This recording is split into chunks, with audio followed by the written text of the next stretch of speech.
Hey there, everyone. So glad to be here with all of you. Happy New Year, and it's going to be great. So let's do it. Spoken of the American century. I say that the century on which we are entering can be and must be the century of the common man. A radical redistribution of economic power. I mean, we know that racism is a byproduct of capitalism. Everything would be all right if everything was put back in the hands of the people. We need a government that will make sure Americans are taken care of and organize the economy to serve the people, not the profits of a wealthy few.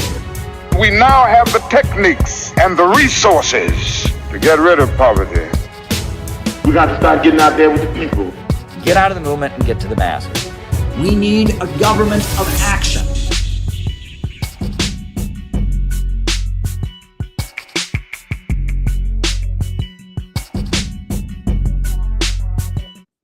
Welcome, everybody. I am so glad to be here with all of you today.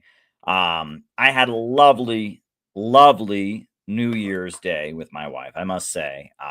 We had a really nice dinner. Yeah, it was really great. Excuse me, I'm getting a little bit of a cold. Hope it doesn't develop into something, but just a little scratch. But yeah, it was a lovely, lovely day. A very relaxed dinner that me and my wife had at a local restaurant. Very relaxing, very chill. And I'm thinking about everything we got for this year, and I'm thrilled. And I'm thrilled about all of our exciting plans for the inauguration, right? Inauguration Day, we are going to be in DC doing amazing things. I'm sure you have probably heard what we're planning, but just in case you haven't, I will let you know some of what we are planning for DC. Hold on, right?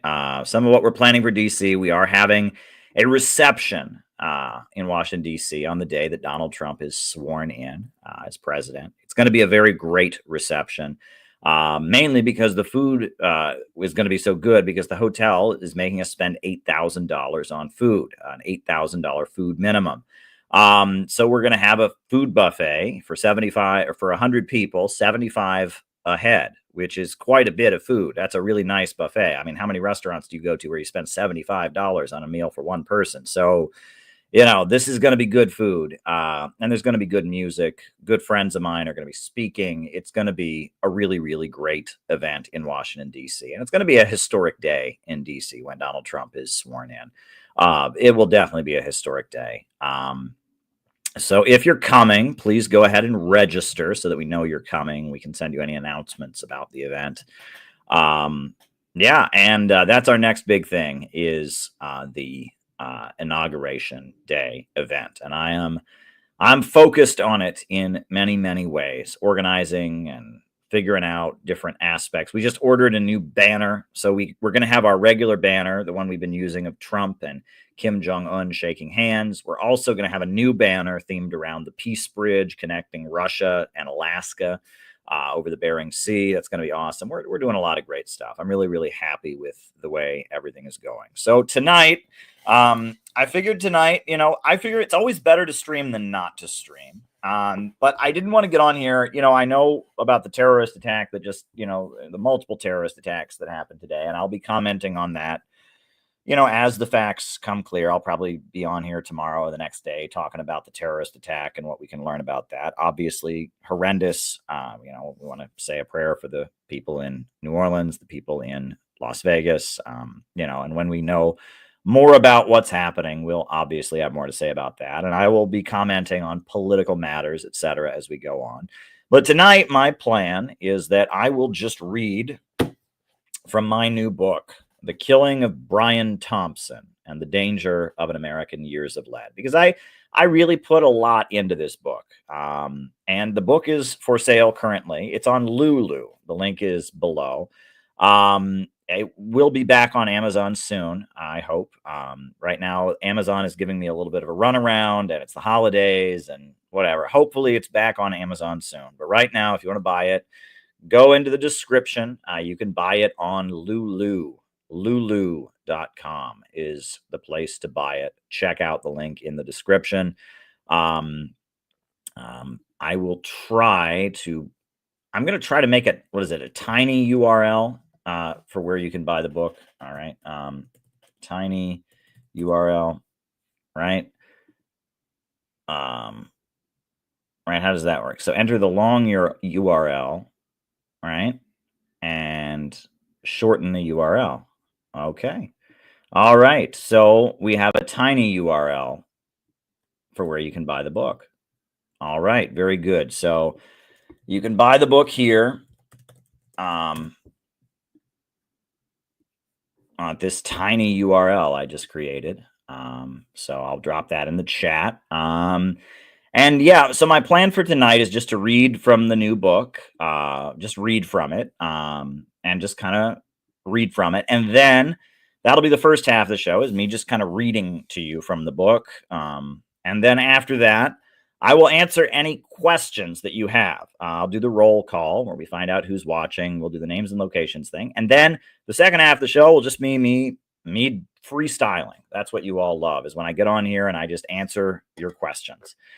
So send a super chat or a Rumble rant. Rumble rants on Rumble, super chats on YouTube about any questions, anything you'd like my thoughts on for the second half of the show. The second half of the show is me answering your questions. That is the second half of the show. First half of the show is just going to be me reading from the book, because I put a lot of my heart and soul into the book. It's available on Lulu and hopefully on Amazon soon. And so I figured I will just read to you from the book and then answer your questions in the second half of the show, since it's New Year's Day and we're trying to just kind of be calm with all of this, just kind of chill and celebrate the new year and, get off to an optimistic start. So that's the way this works. Send any super chat questions or Rumble rant questions that you have for the second half of the show. I would encourage you to make the second half of the show as good as you possibly can. Send a lot of questions because that's what people are here to see, right? Get me to go off and give my commentary on something. So now, without further ado, I'm going to just start reading from the new book. And I'll just start reading from it. And then after that, we'll do the roll call, and then I'll answer your questions. So keep the super chats rolling in to give me something to talk about in the second half of the show. And I will now start reading. Here we go. On December 19th, 2024, the New York City Police Department paraded Luigi Mangione before the press in what his lawyer described as the biggest perp walk I've ever seen in my career. New York City Mayor Eric Adams, currently under federal indictment, was on hand as Mangione was escorted from a helicopter with an entourage of 15, many holding large firearms. New York City Mayor Eric Adams defended his actions, saying, "I wanted to send a strong message with the police commissioner that we are leading from the front. I'm not going to allow him to come into our city. I wanted to look him in the eye and state that you carried out this terrorist act in my city, the city that the people of New York love, and I wanted to be there to show the symbolism of that." Often, the mainstream media's response to acts of politicized violence is to downplay them. Much like suicides, the media does not wish to inspire others with coverage, and in cases of political violence, coverage is exactly what the perpetrators are seeking. However, this was not the case for the killing of Brian Thompson, the CEO of the largest health insurance provider in America, on December 4th, 2024. Before the perpetrator had even been caught, social media exploded with celebration. When it was reported that the shell casings had been inscribed with a political message, the celebration intensified. When the image of the suspect's face hit social media, immediately people were fawning over how good looking he was. Brian Thompson, the 50-year-old CEO of United Healthcare Group, was a pretty atypical billionaire corporate executive. The Associated Press described him as keeping a low public profile. He had been married and divorced. In 2017, he had been arrested for drunk driving. At the time of his death, he was facing insider trading investigations and a lawsuit from the Florida Firefighters Pension Fund. He lived in Minnesota, but frequently visited New York City for business. No doubt his corporation, United Healthcare, like every insurance provider, received more profits by the fewer claims it paid out. As the CEO of United Healthcare, Thompson's legal obligation was to maximize profit for his shareholders, which, in the case of a health insurance provider under the U.S. private healthcare system, meant paying out as little as possible. To say Brian Thompson had blood on his hands and was responsible for deaths as a functionary of a completely unjust, irrational, and immoral profit-centered healthcare system in America is no exaggeration at all. Just days after the killing, leftists gathered in New York City's Washington Square Park to have a look-alike contest, dressing to imitate the images of the suspect that were circulating. The New York Post was on hand to cover the silly event and emphasize in the public mind that the killer had public support. Taylor Lorenz, formerly a reporter for the Washington Post, told British TV host Piers Morgan she felt, quote, joy over the killing and giggled about it, before clarifying that she did not advocate political assassinations. The suspected killer, Luigi Mangione, was apprehended in Altoona, Pennsylvania, and immediately declared by a social media explosion to be a heroic activist sticking up for the working class people whose health care claims were routinely denied.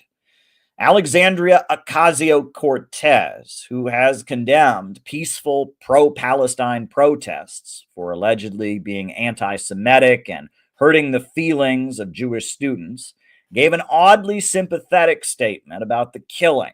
Quote, "This is not to say that an act of violence is justified, but I think anyone who is confused or shocked or appalled, they need to understand that people interpret and feel experience denied claims as an act of violence against them. Healthcare in this country has gotten to such a depraved state that people are living with things they should never have to live with."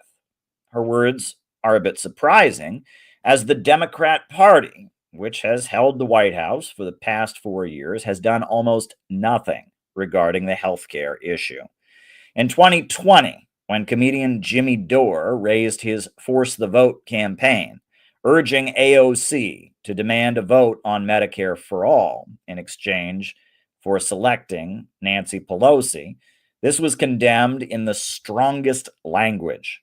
Dore was called a white supremacist, and his words were considered to be actual violence, quote, against AOC, a, quote, woman of color.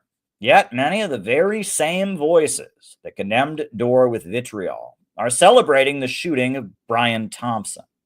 One must ask why a parliamentary procedure was an unforgivable crime, while a premeditated murder on the streets is deemed romantic and acceptable. Other responses to the killing are also odd. National Public Radio's coverage presented the murder as resulting in fewer claim denials from United Healthcare, almost arguing in favor of the killer's actions. As the suspect goes to trial, there is no doubt this idealization of his alleged actions will continue. The result will probably be many other copycat murders or attempted murders. Already, graffiti has gone up across the country, hailing Mangione as a hero. Mangione has not yet been convicted of the crime, and the evidence linking him to the pulling of the trigger has not yet been fully presented. Yet, the phrase alleged is not being used in the press or by public officials in reference to him. A documentary film profiling him has already been announced. News articles are describing his life story and interviewing his college friends and associates. when Mangione's name was mentioned at the opening of a joke on the December 21st episode of Saturday Night Live. The studio audience erupted into applause. Colin Jost chided the crowd a little, saying, "You're cheering for justice, you're cheering for justice," trying to reframe the applause as for the arrest, not for Mangione himself. The press has decided already that not only is Mangione guilty, but that he is a tragic anti-hero, a supervillain, or a vigilante for the common man, etc. Mangione's background raises some questions. The suspect, like many of the leftist terrorists of previous generations, was not some working class person who just couldn't take it anymore. He's an Ivy League graduate from a very wealthy family. While those looking to make him a heroic vigilante focused on his manifesto and statements about the healthcare system, what was left out was his own family's ties to the healthcare industry. Questions about whether this was some kind of falling out within the healthcare industry have been marginally raised. Alex Jones noted that Thompson was scheduled to testify in congressional hearings about corruption in the healthcare industry and that, quote, "dead men tell no tales." Among socialists and communists, few voices of common sense prevailed.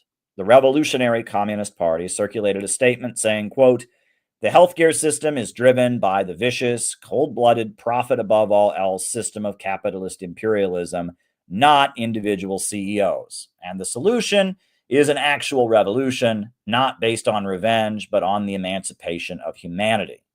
And going on to quote leader Bob Avakian saying, quote, "The purpose and goal of the revolution is not revenge. And if revenge becomes what motivates people, this will take the whole revolution off course and will end up right back where we were before." The Center for Political Innovation circulated the well-known "Who Do I Shoot" passage from the 1939 novel The Grapes of Wrath. See Appendix 1. It's printed in the back of the book.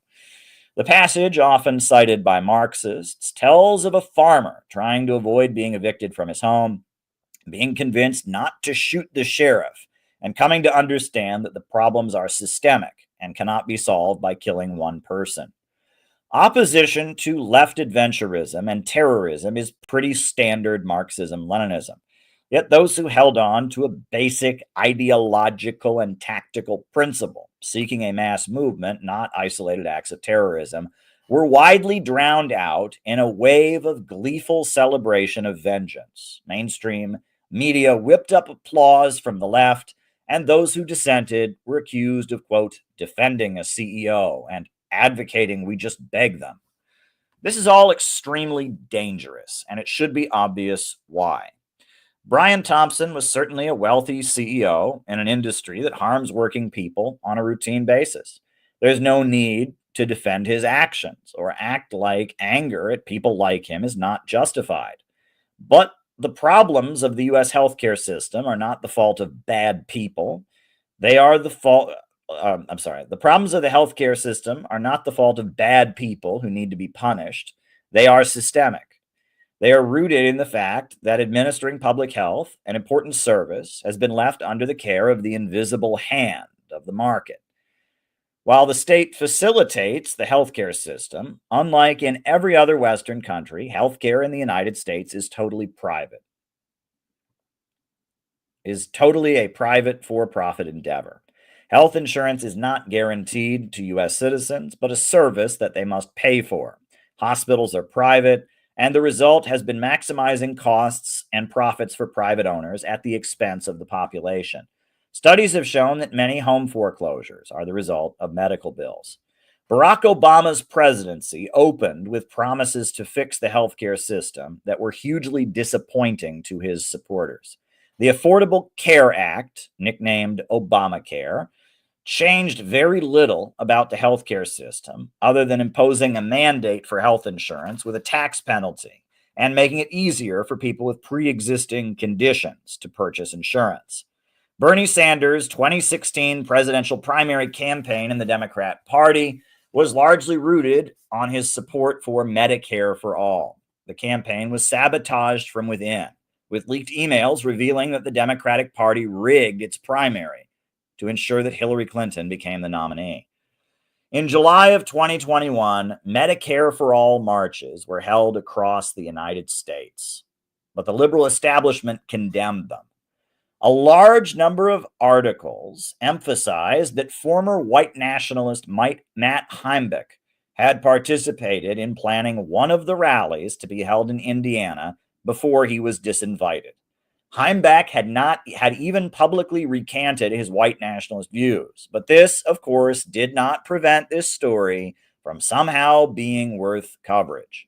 The non-involvement of one person with Nazi ties in one of 50 rallies across the country was the subject of lengthy articles in The Real News, Salon, The Daily Beast, and Business Insider, all warning about so-called fascist infiltration and scolding the protests as, quote, class reductionist, because they focused on an economic issue that could unite Americans across racial and cultural lines. The Indiana Medicare for All march was canceled. The rally in Los Angeles pushed out a number of respected activists due to their position on vaccinations after negative media coverage. Much like the Rage Against the War Machine protests held in February of 2023, the Medicare for All marches were condemned as loudly as possible by the established left, with the organizers scrambling to appease the divided participants amid a wave of social media hate. The demand for universal health care coverage was considered, quote, white, because it did not explicitly highlight the needs of African Americans, LGBT people, or various, quote, marginalized communities. The fact that religious and conservative voices who supported Medicare for All were included in these rallies was considered an unforgivable crime, using a phrase coined by Russian President Boris Yeltsin. The Medicare for All marches were labeled a red-brown alliance. Yet fast forward 3 years, and the very same leftist voices, such as Cenk Uygur and Anna Kasparian, that saw marching with conservatives for health care reform as an unforgivable crime, are now defending the act of a 26-year-old white man killing a 50-year-old white man in Midtown Manhattan as based and heroic. The killing of Brian Thompson comes just after the victory of Donald Trump in the 2024 election in November. As Trump prepares to take the oath of office, the foreign policy establishment is seething with rage. The fact that Trump has selected dissenting figures such as Tulsi Gabbard, Robert Kennedy Jr., Matt Gaetz, and Kash Patel to serve in his administration has sparked further outrage. The country is bracing for the rioting and violence that will inevitably take place on January 20th, 2025, when Trump is sworn in. The entity that will preside over the protests will be the Party for Socialism and Liberation, this supposedly anti-imperialist communist group, funded by billionaire Roy Singham and operating the People's Forum in New York City, among other well-funded organizing centers, had its obscure 2024 presidential campaign highlighted by The Guardian, a pro-imperialist, pro-NATO mainstream British outlet. The organization has reserved permits for a massive, quote, People's March to oppose Donald Trump's inauguration. When Trump was sworn in for his first term in 2017, the streets rocked with violence. Cars were torched, windows were broken, and hundreds were arrested. Later in the year, the country witnessed the Charlottesville riot between supporters and opponents of the Confederate monument in August. The day resulted in one protester dying, 35 being injured, and 2 state troopers being killed when their helicopter crashed. Organizers on all sides of the protest were shocked by how out of control the violence became, as the usual police barricades and riot squads dividing Klansmen from their opponents were not in place. In 2017, the 2017 Unite the Right rally, organized by figures like David Duke and other neo-Nazis and white supremacists, ended up getting much more widely promoted in conservative circles, with many regular Trump supporters being drawn in.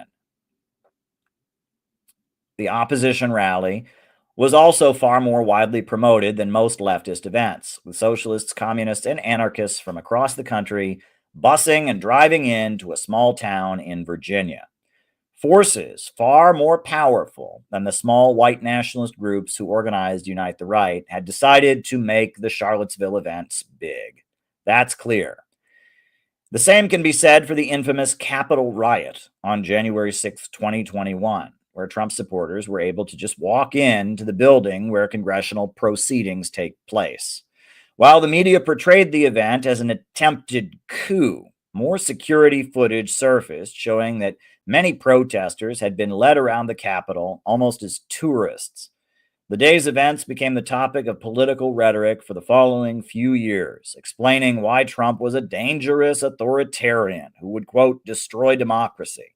For a time, the idea that the FBI had been involved in staging the events was decried as a conspiracy theory and mocked by mainstream media. However, in December of 2024, as Biden was preparing to leave office, documents released by the U.S. Congress confirmed that 26 FBI assets had been inside the Capitol building during the riot.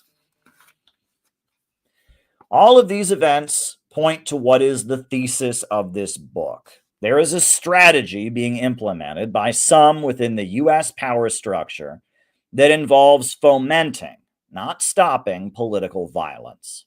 This is not a strategy by revolutionaries or anti-imperialists, but by the very forces who sit at the top of our current status quo. The hope is to create an atmosphere of political violence and confusing divisions among the population in order to maintain the status quo. This is a strategy for managing the rising dissent and unrest among the population. The hope is to direct dissent in confusing, unclear directions, get the population weary over time, and set the stage for the current order to regain public support. This fits the counterinsurgency strategies openly articulated by Frank Kitson and William S. Lind. This also fits the playbook for how Italy, Northern Ireland, and Jamaica were kept under U.S. NATO domination during the Cold War. What is needed right now is a mass movement of working people to stand up against the emerging low-wage police state and the danger of a new world war. Such a movement would inevitably see the need for popular power to assert control over the economy in order to oversee economic growth and relate to the emerging alternative global economy in a win-win rather than confrontational manner, embracing multipolarity, demanding health care for all, and opposing the profit-centered apparatus that deprives Americans of needed health care routinely should no doubt be part of such a movement. However, random revenge killings will hinder, not help such a movement from emerging. It is clear the U.S. mainstream media is creating toxic narratives around Thompson's murder as part of a counterinsurgency strategy, and it is the duty of those of us who take seriously the task of building a movement to fight for working families to not play into their hands. And that's the introduction. And then I'll start reading chapter 1 in just a second. I need a drink of water. I'm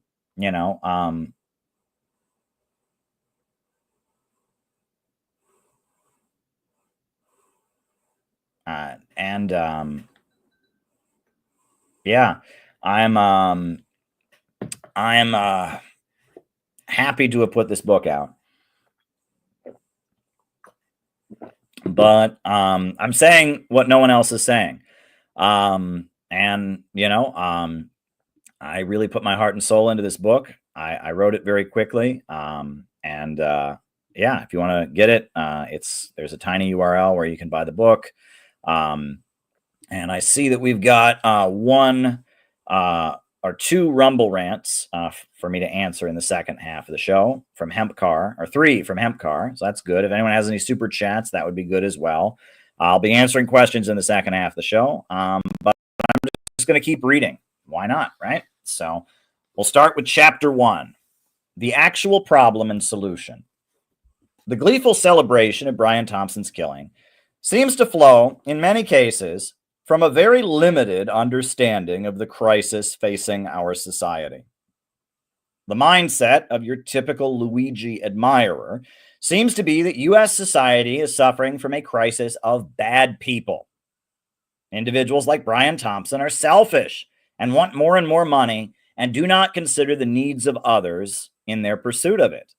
The logic then follows that vigilantes inflicting punishment or vengeance on such individuals can force them to behave in a more humane way out of fear of retaliation. If healthcare CEOs are afraid of being shot, they will be more considerate in how they treat their clients and approve more claims. Problem solved.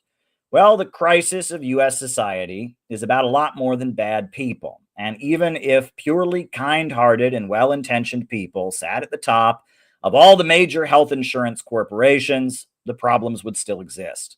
The problem is we live in a society where the centers of economic power, the banks, factories, stores, natural resources, and other means of production are operated in order to maximize profits for their owners. The owners of stock in these corporations elect CEOs like Brian Thompson to ensure the return on their investment is maximized. The purpose of United Healthcare is not to provide services to those in need, but to maximize profits for shareholders. The consequences of denied coverage in the lives of United Healthcare clients is an externality in business terms. It does not factor into the bottom line. If Brian Thompson or some other CEO of some other corporation was found to be working with other intentions, seeking to benefit public good rather than maximize profits, his shareholders could sue him, as he is legally obligated to serve their interests. The rule of the world in our time is profits in command. Corporations like United Healthcare are usually tied to major houses of finance. Big banks sit at the center of a wide variety of enterprises, all seeking to maximize profits, not just in the United States, but around the world. This order of the world, where a small group of bankers, organized into a variety of trusts, cartels, and syndicates, sit at the center of the global economy, seeking to rake in as much profit as possible, is rightly called globalism imperialism, or imperialism globalism. It is monopolistic capitalism and involves the government propping up and colluding with these ultra monopolies to secure their position at the center of the world market and maximize their profits. In American history, this system of globalism and big corporations extracting super profits at the expense of humanity was condemned by Henry Charles Carey and Alexander Hamilton. They saw the American Revolution as repudiating it and establishing the country in opposition to the English system. Carey wrote, quote, "Two systems are before the world. One looks to exporting men to occupied desert tracts, the sovereignty of which is obtained by the aid of diplomacy or war. The other to increasing the value and immense extent of vacant land by importing men by millions for their occupation. One looks to the concentration of wealth and power in a great commercial city that shall rival the great cities of modern times, which have been and are being supported by aid of contributions which have exhausted every nation subjected to them. The other to concentration by which a market shall be made upon the land for the products of the land, and the farmer and the planter be enriched. One looks to increasing the necessity for commerce, the other to increasing the power to maintain it. One looks to underworking the Hindu and sinking the rest of the world to his level, the other to raising the standard of man throughout the world to our level. One looks to pauperism, ignorance, depopulation, and barbarism, the other to increasing wealth, comfort, intelligence, combination of action, and civilization. One looks toward universal war, the other toward universal peace. One is the English system, the other we may be proud to call the American system, for it is the only one ever devised, the tendency of which was that of elevating while equalizing the condition of man throughout the world. Such is the true mission of the people of these United States.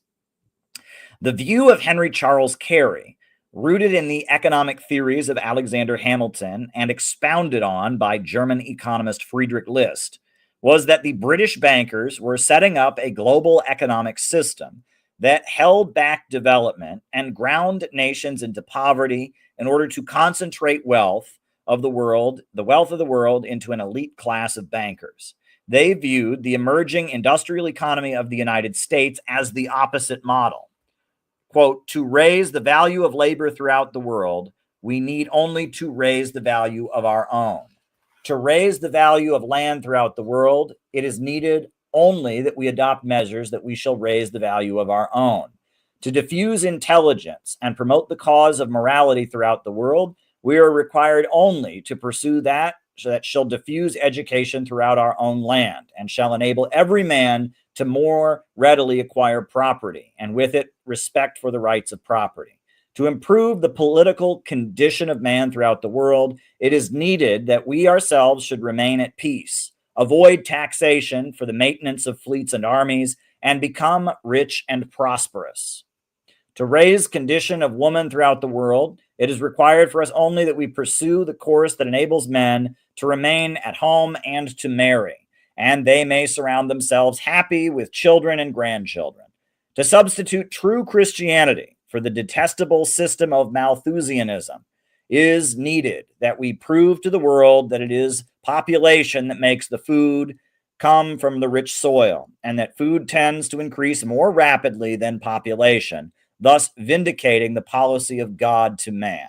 To prove among the people of the world, whether agriculturalists, manufacturers, or merchants, there is perfect harmony of interests, and that the happiness of individuals, as well as the grandeur of nations, is to be promoted by perfect obedience to the greatest of all commands, do unto others as you would have others do unto you, is the object and will of that mission. Lenin, the founder of the Bolshevik Party and the creator of the Soviet Union, called this system imperialism, the highest stage of capitalism. He argued in the 1890s that capitalism had transcended the stage of industrial manufacturers extracting profits from hiring wage workers and had entered a stage where bankers sought to dominate entire global markets. Lenin explained, imperialism is a specific historical stage of capitalism. Its specific character is threefold. Imperialism is monopoly capitalism, parasitic or decaying capitalism, moribund capitalism. The supplanting of free competition by monopoly is the fundamental economic feature, the quintessence of imperialism. Lenin wrote about trusts, cartels, and syndicates, and an international financial oligarchy that sought to seize chunks of the planet with territorial partition. He explained the monopolistic position of the big banks. 3, 4, or 5 giant banks manipulate the whole economic life of America, France, Germany, the seizure of the sources of raw materials by trusts and the financial oligarchy. Finance capitalism is monopoly, industrial capitalism merged with bank capital. He went on to describe, there are already over 100 such international cartels, which command the entire world market and divide it amicably among themselves until war redivides it. Lenin broke with the standard Marxist view that the future lay in a struggle between factory owners and factory workers in the Western world.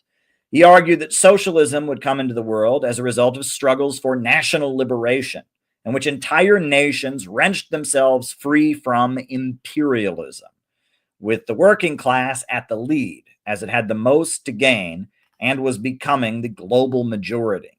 The Bolshevik Revolution, and eventually the Chinese, Cuban, Vietnamese, and Korean revolutions, were fought on the basis of this understanding.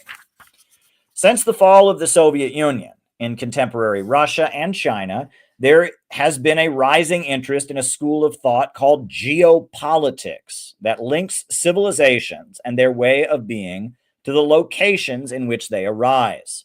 The philosopher Alexander Dugin divides the civilizations of history into thalassocracy, empires of the sea, and talarocracy, empires of the land. Geopolitical analysts contrast how the land civilizations must focus on development in order to hold land masses together, whereas the empires of the sea simply control trade routes and extract tribute. As Dugan explained in his 2015 book, The Last War of the World Island, The Geopolitics of Contemporary Russia, quote, Russia is doomed to conflict with the civilization of the sea, with thalassocracy as embodied today in the USA and the unipolar American-centric world order. The victory of civilization of the sea over civilization of the land constitutes the essence of globalization. The USA is the center and core of the reality that is now global, bourgeois, democratic thalassocracy. Democratization, westernization, Americanization, and globalism essentially represent various aspects of a total attack by civilization of the sea, the hegemony of the sea. All three of these schools of thought point to the same system being the problem.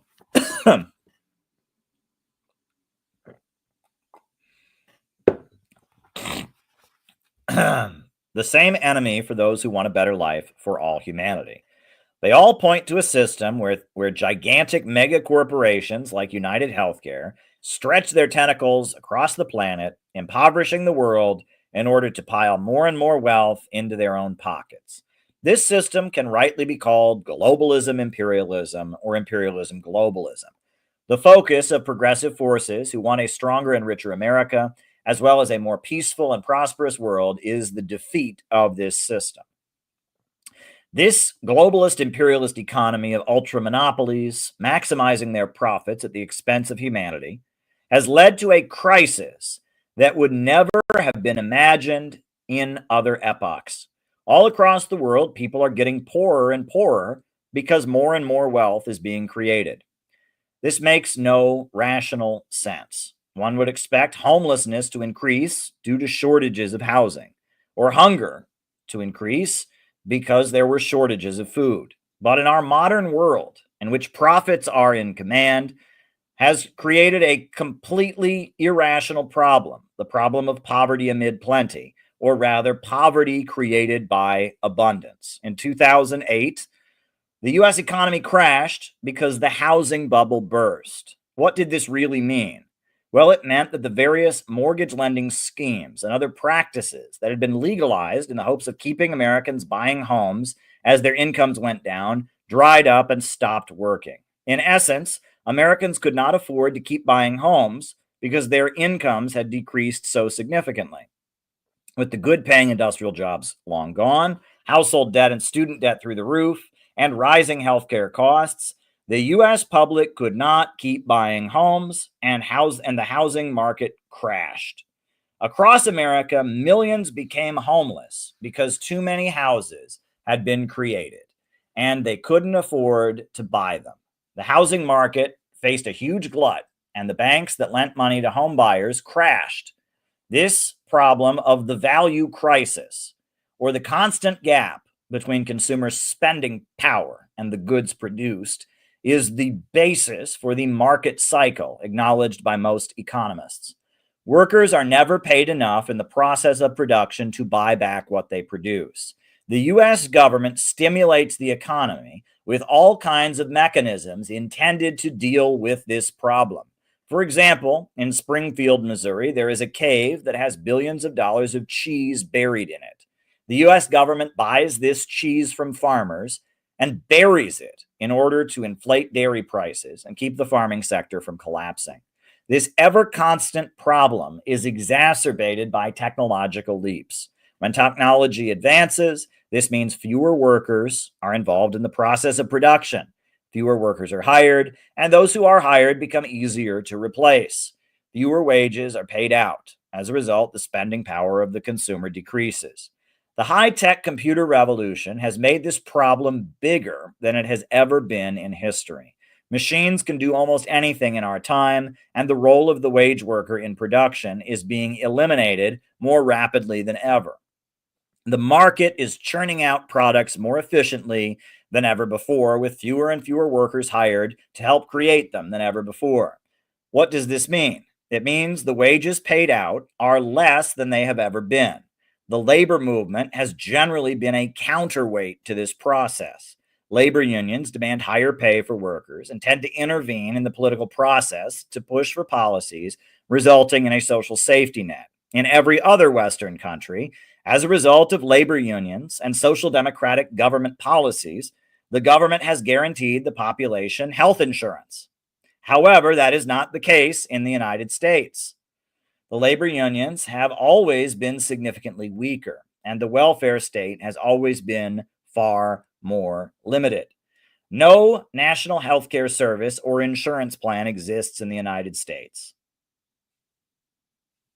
And in the private for-profit system, 26 million working people have no insurance at all. Those who are insured are left at the mercy of their providers, often battling for months for the coverage of the medical services that they need. So what is the solution? How do we stop the increasing impoverishment, unemployment, and lack of healthcare access among the American working class? Well, we need a government of action to fight for working families. We need the state to beat back the power of big corporations and force the major centers of economic power to operate in the interests of society overall and not merely function for the profits of their owners. Society must seize control of the economy, and popular power must be asserted over the means of production. The way the healthcare debate is framed is often very pessimistic. The argument is that corporations, to whom the politicians are beholden, often get tax breaks and corporate subsidies. If they get free stuff, why shouldn't the population also get some? This is not incorrect, but it frames the argument incorrectly. Providing health care to the population should not be considered a handout or welfare program, but rather an investment. Human labor is the source of all wealth. Human creativity and innovation are the motor force of history. If we wish to have a strong, prosperous economy in America, we will need to have a strong, healthy population. The stronger and healthier our people are, the more wealth they can create with their labor power, the more innovation they can carry out with their minds, and the more prosperous of a society we will be. If one recognizes that human beings are a great asset for creating a wealthier and more prosperous society, and that the job of the state is to ensure continued economic expansion, it makes perfect sense to provide high-quality health care to all. Furthermore, the health care that the state provides should be focused on prevention and maintaining long-term health, not simply treating illness.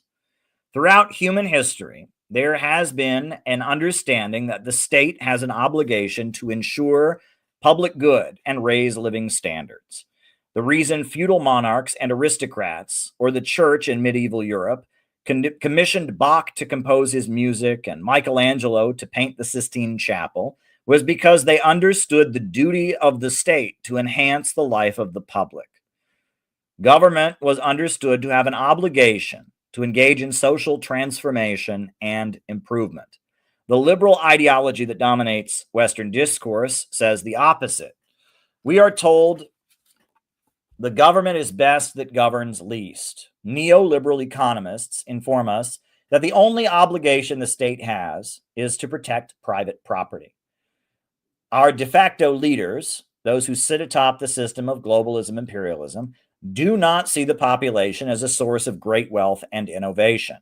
The belief of the ruling elite, as spelled out at the World Economic Forum and in many public statements of Bill Gates and others, is that we suffer from overpopulation. They believe that there are too many people in the world, and that rather than seeing the problems of the world as a result of irrational markets and profits in command, they believe we need to reduce consumption and reduce the population in order to stabilize the economy. All around the world, many governments have emerged as a result of struggles to defeat globalism imperialism.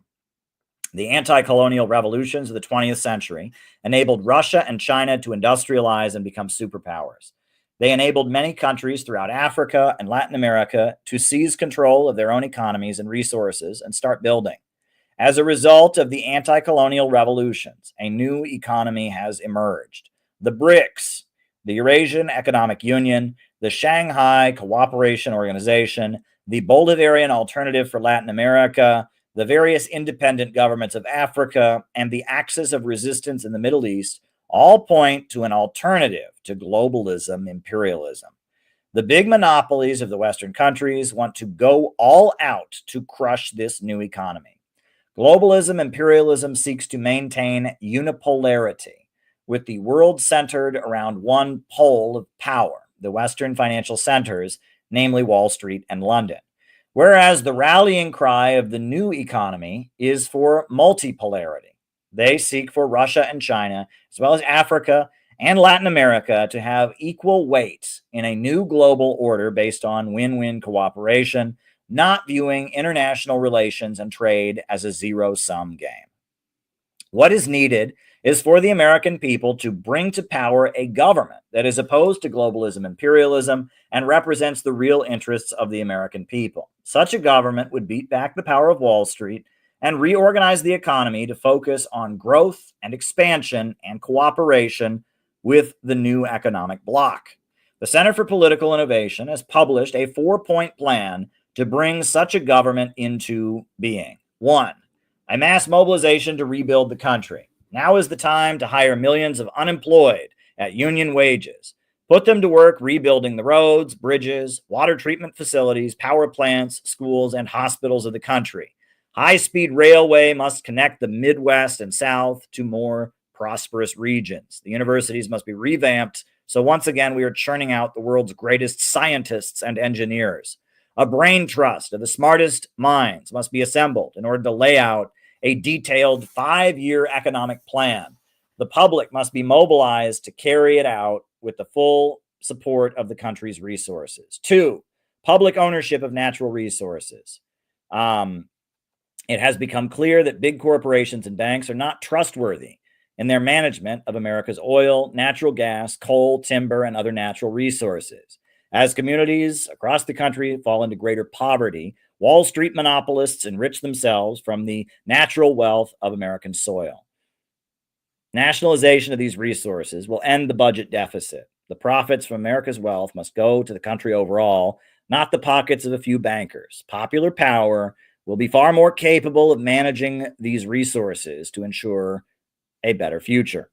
3, public control of banking. Speculation, money created from money with no real added value, hangs as a curse over the U.S. economy. The Bible, the Torah, the Quran, and every major religion historically has forbidden the lending of money at interest because it creates an ultra-rich creditor class, bringing the problem of monopolistic stagnation, extreme centralization of wealth in the hands of a few.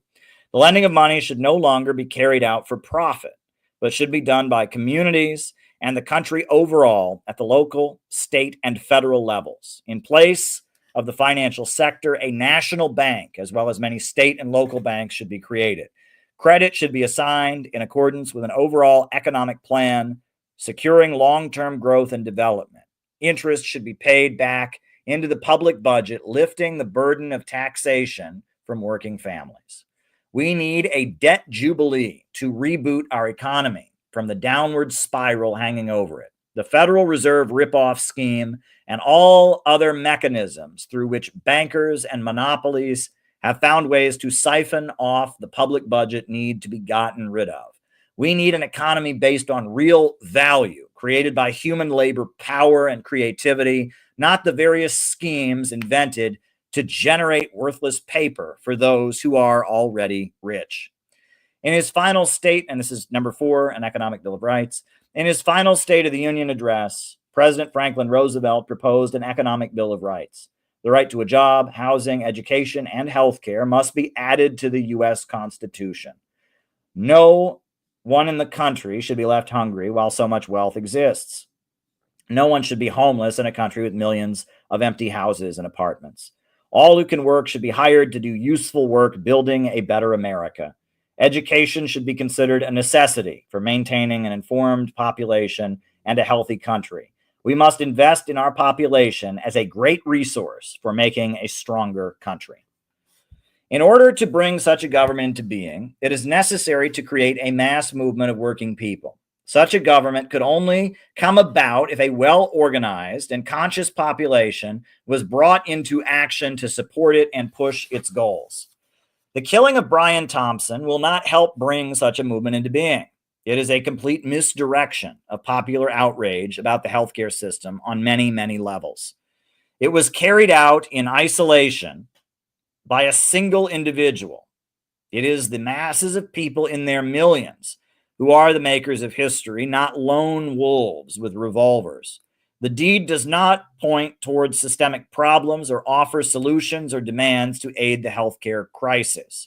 It moralizes the question, presenting the problem of healthcare as the result of bad people like Brian Thompson who just need to be punished or terrorized into acting in a more ethical way. The act links those who oppose corporate power and demand healthcare to violence and terrorism in the public mind.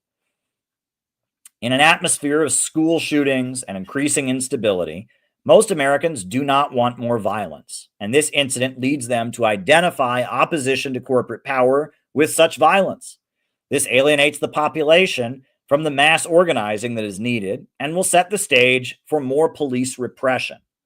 These 3 points fit the standard critique of adventurism and terrorist methods made by sincere revolutionary forces over the years.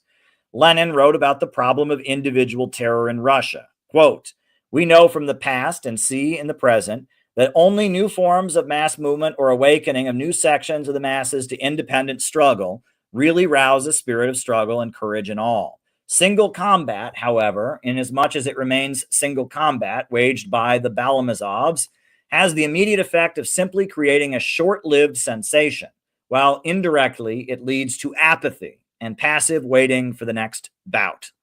He also wrote, "The terrorists bow to the spontaneity of the passionate indignation of intellectuals who lack the ability or opportunity to connect the revolutionary struggle and the working class movement into an integral whole." He went on to call out his opponents who embraced terrorism as a way to avoid their own responsibility to educate the population. Svoboda advocates terror as a means of exciting the working class and giving it a strong impetus. It is difficult to imagine an argument that more thoroughly disproves itself. Are there not enough outrages committed in Russian life without special excitants having to be invented? On the other hand, is it not obvious that those who are not and cannot be roused to excitement, even by Russian tyranny, will stand by twiddling their thumbs and watch a handful of terrorists engage in single combat with the government? The fact is that the working masses are roused to a high pitch of excitement by the social evils in Russian life, but we are unable to gather, if one may put it, and concentrate all these drops and streamlets of popular resentment that are brought forth to a large extent than we imagine by the conditions of Russian life. And that must be combined into a single gigantic torrent. That this can be accomplished is irrefutably proved by the enormous growth of the working class movement and the eagerness noted above with which workers clamor to our political literature. On the other hand, calls for terror and calls to lend economic struggle itself a political character are merely 2 different forms of evading the most pressing duty now resting on Russian revolutionaries, namely the organization of comprehensive political agitation. In the following chapters, we will point to some deeper issues, namely why the mainstream media is openly advertising and celebrating this criminal act as a method of counterinsurgency, as well as the deeply spiritual problems of glorifying vengeance and terrorism. So that was the introduction and the first chapter of my new book, The Killing of Brian Thompson and the Danger of an American Years of Lead. So yeah, and I will finish it on this stream. We've got 2 more chapters, a conclusion, and the appendices. So yeah, that's my new book. If you want to order a copy, you can order it here. You know, I'm glad I wrote it. I put a lot of my heart and soul into it. That was just the first chapter. I had to kind of lay it all out there on the table, explain my perspective before going into some of the deeper issues. I talk about Italy and Jamaica and all kinds of stuff in the next chapter. So I'll continue reading it on future streams. But I'm glad that you all enjoyed it. So why don't we do our roll call? Names and locations. Who is with us tonight? Names and locations. Who is with us tonight? Names and locations. Names and locations. Who is with us tonight? Who's with us? Names and locations. Names and locations. We're doing the roll call. Who's with us tonight? Who's with us? Just waiting for some names. Anway is in India. Jenny is in Cincinnati. Peter is in Minnesota. Very, very good. I would be drinking soda, but it's a little late, so I'm drinking water. Courtney in Virginia. JT24 in Mississippi. Jacob in Wisconsin. Seneca in South Carolina. Auckland in New Zealand. Names and locations, folks. Names and locations. Chad in Spokane, Washington. Colin in Greensboro. Patch in Arizona. Florida, USA. Master Jack in South Africa. Names and locations. Names and locations. Your daughter is reading We Are City Builders. Well, there you go. Hope she likes it. Penny in Minnesota. Good to have you with us, Penny. You are a beloved member of our community. Good to have you with us. Maud in Volodymyr, Kiev Chicken. All right. Joe in Durham, North Carolina. Lecker in South Africa. All right. Patrick in Maine. Names and locations. Names and locations. Moonlight Beach, California. Scott S. Names and locations. Names and locations. Anybody else? Ed in Louisville is with us. Welcome, Ed. Welcome.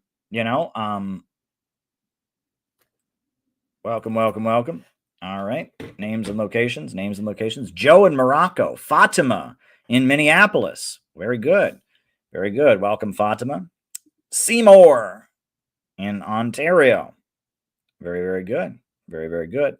John McCarthy in Chicago. Shout out to you, John. Always love everything you do. You're a great, beloved member of our community. Los Angeles, Brad Briggs. Brad Briggs, welcome. Gabby in Chicago. Good to have you with us, Gabby. As always. Rice in Adelaide, Australia. Good to have you with us. Good to have you with us. Names and locations. Names and locations. Anybody else? Names and locations. Names and locations. Miss E in Tipperary, Ireland. Well, it's a long way to Tipperary. It's a long way to go. It's a long way to Tipperary, to the sweetest gal I know. Goodbye to Staten Island. Hello to Times Square. For it's a long, long way to Tipperary, but my heart is there. Right? That's a classic Irish American song, A Long Way to Tipperary, about Irish Americans in New York City. Super Grog in Buffalo. Aaron and Dick out of Washington. George in Chicago. Very, very good. Beijing, China. Welcome, welcome, welcome. Tijuana, Mexico. 9 hours from Ohio. All right. Very, very good. Very, very good. All right. So, folks, as it is still New Year's Day here in New York City for the next hour, I am going to put on once again our New Year's message because I think we did a great job as CPI this year. And I am so proud to make this message. Send this message to your friends. Show people why CPI exists.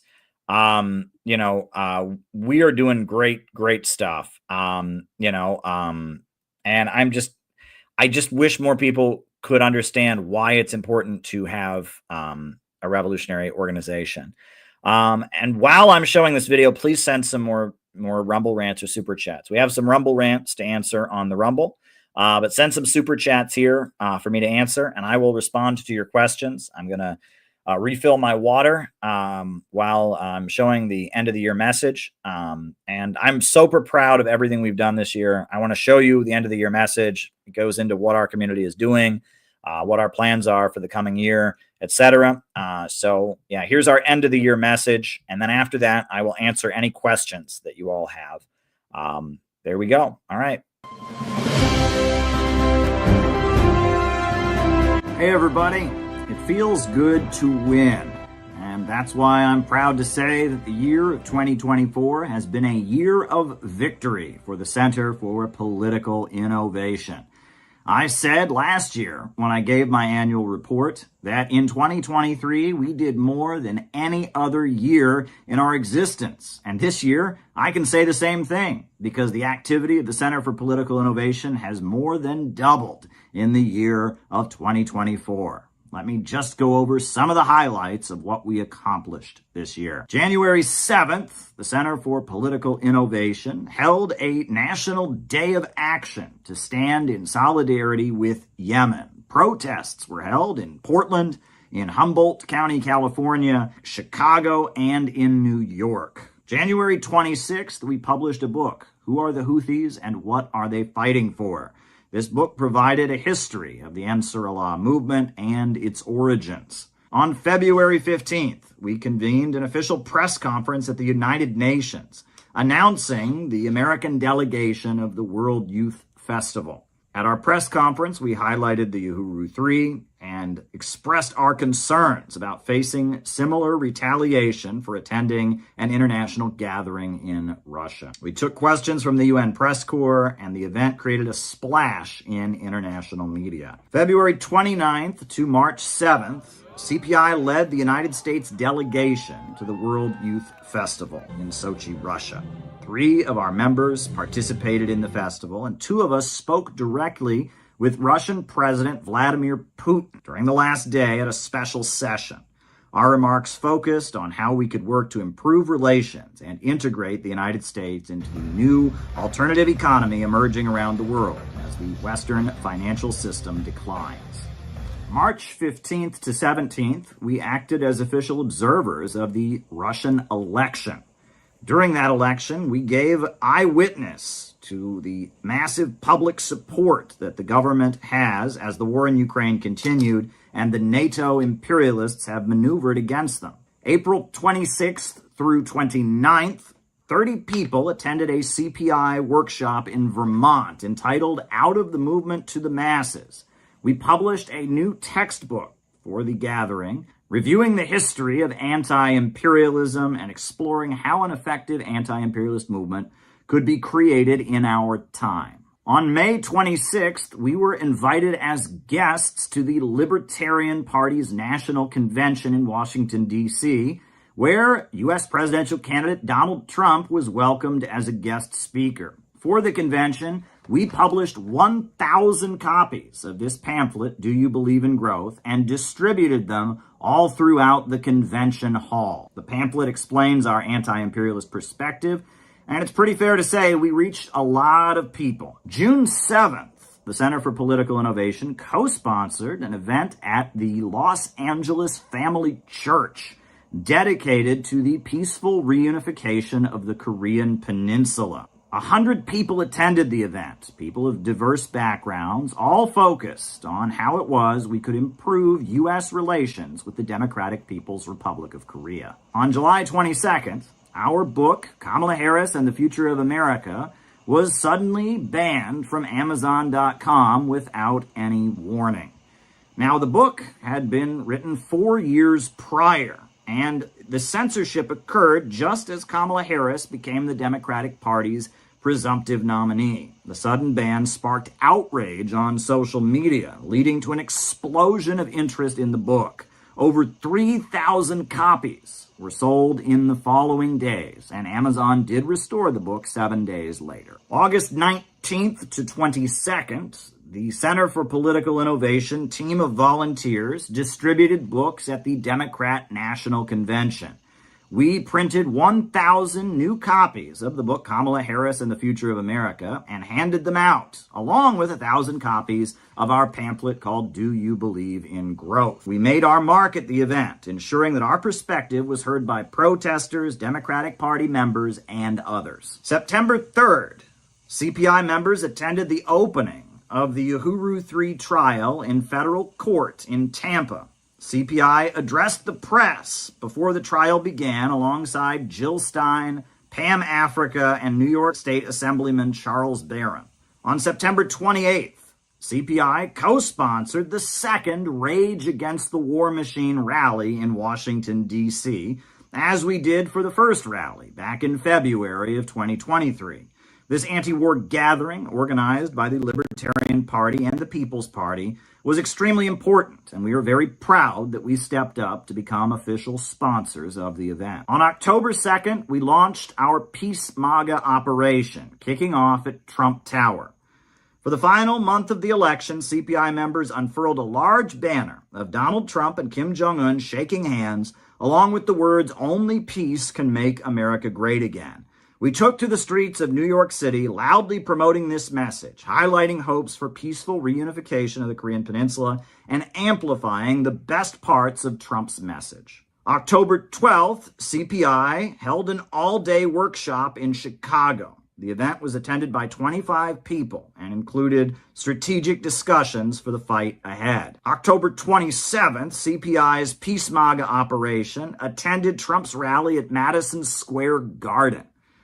We engaged thousands of Trump supporters outside of the event, and our banner was even noticed by The New Yorker that highlighted Peace MAGA in their coverage. On October 30th, CPI member Penny Arcos confronted U.S. Congresswoman Ilhan Omar. We would like to know, as American people, why you continue to support sending billions of taxpayer dollars to Nazis in Ukraine to start a nuclear war with Russia.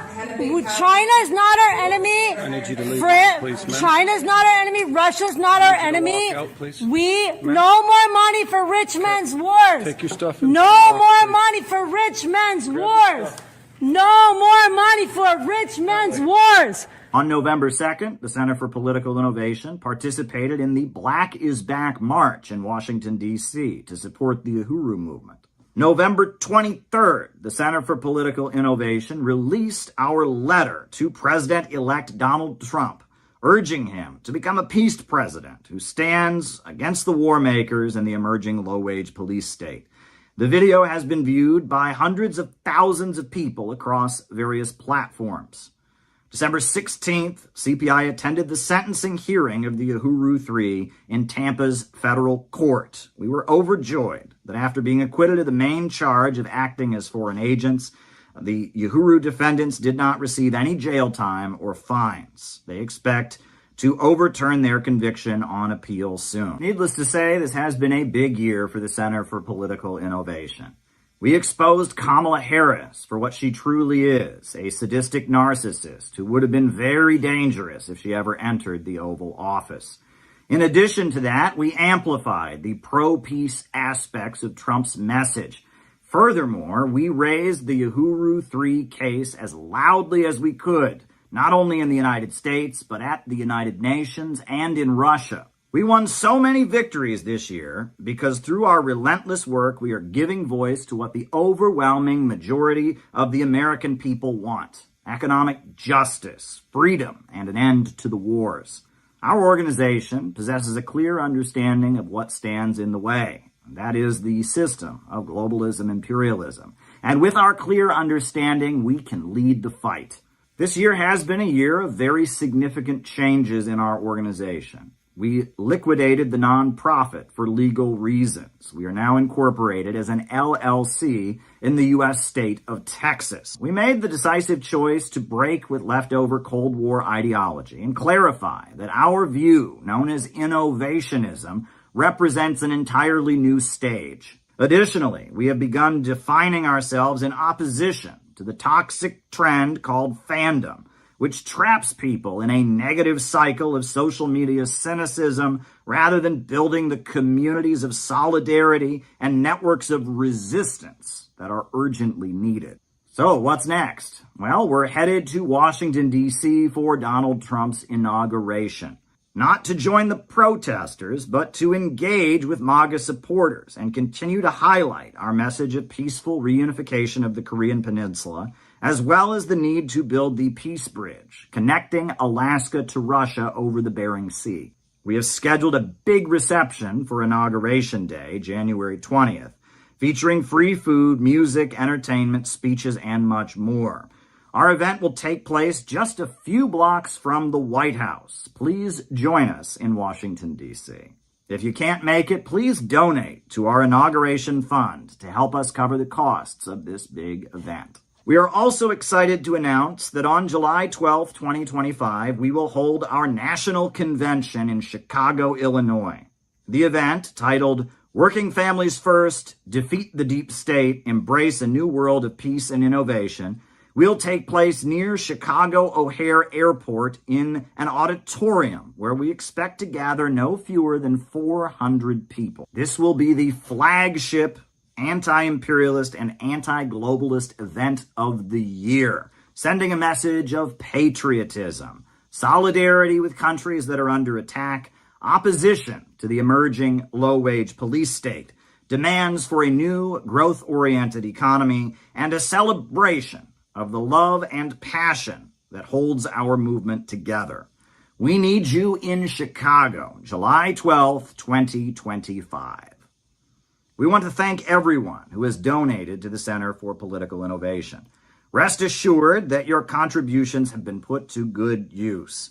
If you have not yet rejoined since our incorporation, we encourage you to sign up on the website and once again start paying dues.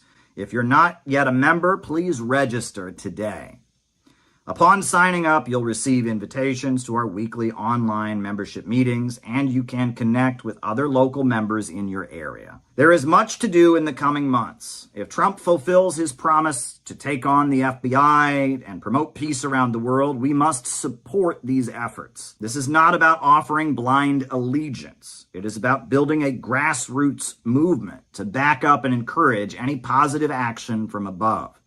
We are prepared to support Tulsi Gabbard as a key anti-war voice as Trump brings her in as intelligence director. She also has some connections to the Center for Political Innovation, which is a very pro-Russian outfit run by a man called Caleb Maupin.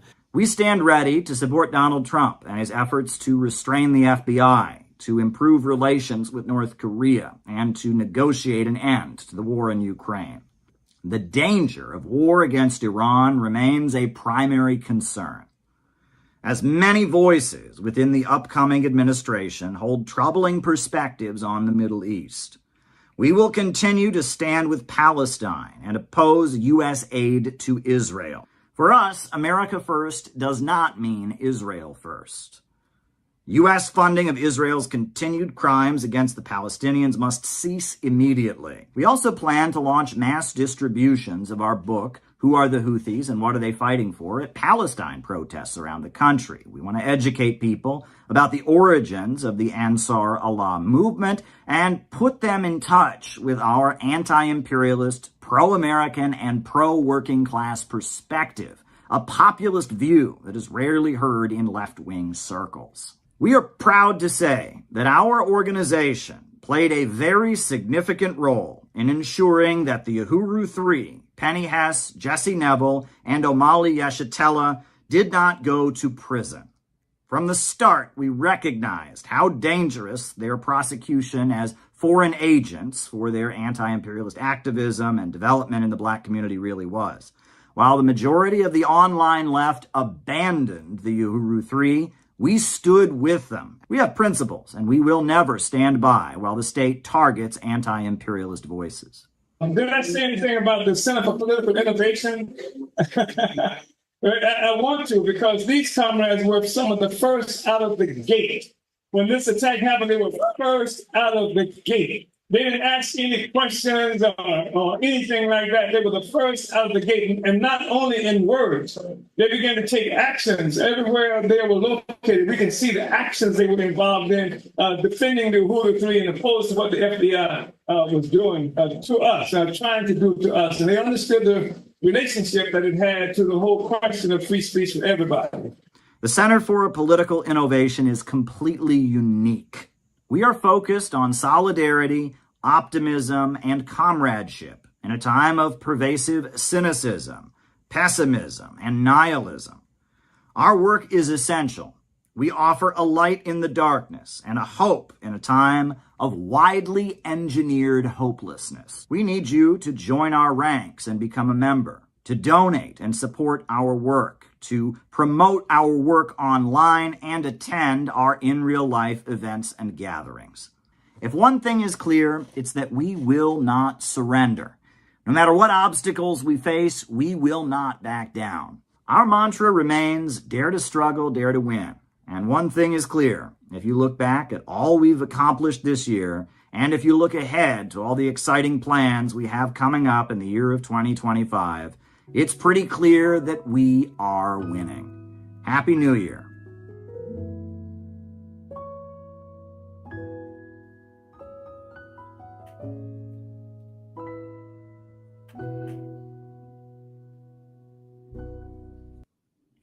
Yep. I am so proud of everything that CPI has done so far this year, and I'm looking forward to an exciting year of victory, another year of success and victory this year, 2025.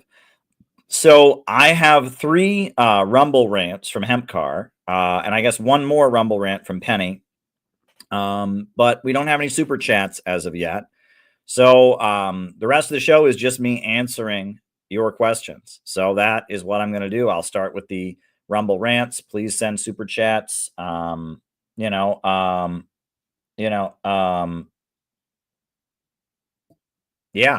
So here we go. First of all, CBS says cancer will double. What can we do to ensure that our food and water and air is safe? Well, is that really what CBS says? They say cancer will double. I think they're saying that cancer will increase, right? Cancer deaths among men predicted to increase by 2050, right? And it's if the current trend as it currently exists continues by 2050, there will be 93% more deaths of cancer among men, that is absolutely a disturbing trend. And I think that's what RFK Jr., I think that's one of the things that he is focused on. I mean, I saw that he's going to take aim at how there's sugar in American food like crazy, and there shouldn't be. And that there's a lot of unhealthy aspects of American food. I tell people, look, when I travel around the world, I always lose weight. Why? Because I'm eating not American food. Right. And I always come back to the United States. I've lost weight. I'm in much better shape. And I don't exercise when I'm on trips. I do very little exercising. In fact, they tend to, when you're in other countries as part of international delegations, you tend to eat really nice food the whole time. But yet it's not American food, which is notoriously bad for you. And that, there are many things about the way we live in the United States that are not healthy, right? And our public health, our life expectancy is not very high for a first world country. We're not doing well, so I think there's many aspects of our public health that certainly needs to change. No doubt about it. I can say that for sure. And I think, I appreciate RFK raising that issue, and we'll see what he's able to do serving in the Trump administration. And that it's interesting because, there's always been a layer of like hippies that were concerned about vaccines, that were concerned about, food and, preservatives and going organic and maybe becoming a vegetarian or a vegan. There's always been a layer of that. And they were always associated with the left. And it wasn't really until like the last decade that became associated with the right. And especially since the pandemic with anti-vax and stuff. But that was always associated with the left. It was also associated with hippies. And then Alex Jones, he talks about preservatives in food, and he talks about not trusting the vaccines. And, there's the famous clip of him saying, making the frogs gay, it's interesting. I don't trust the big corporations. I don't trust Monsanto.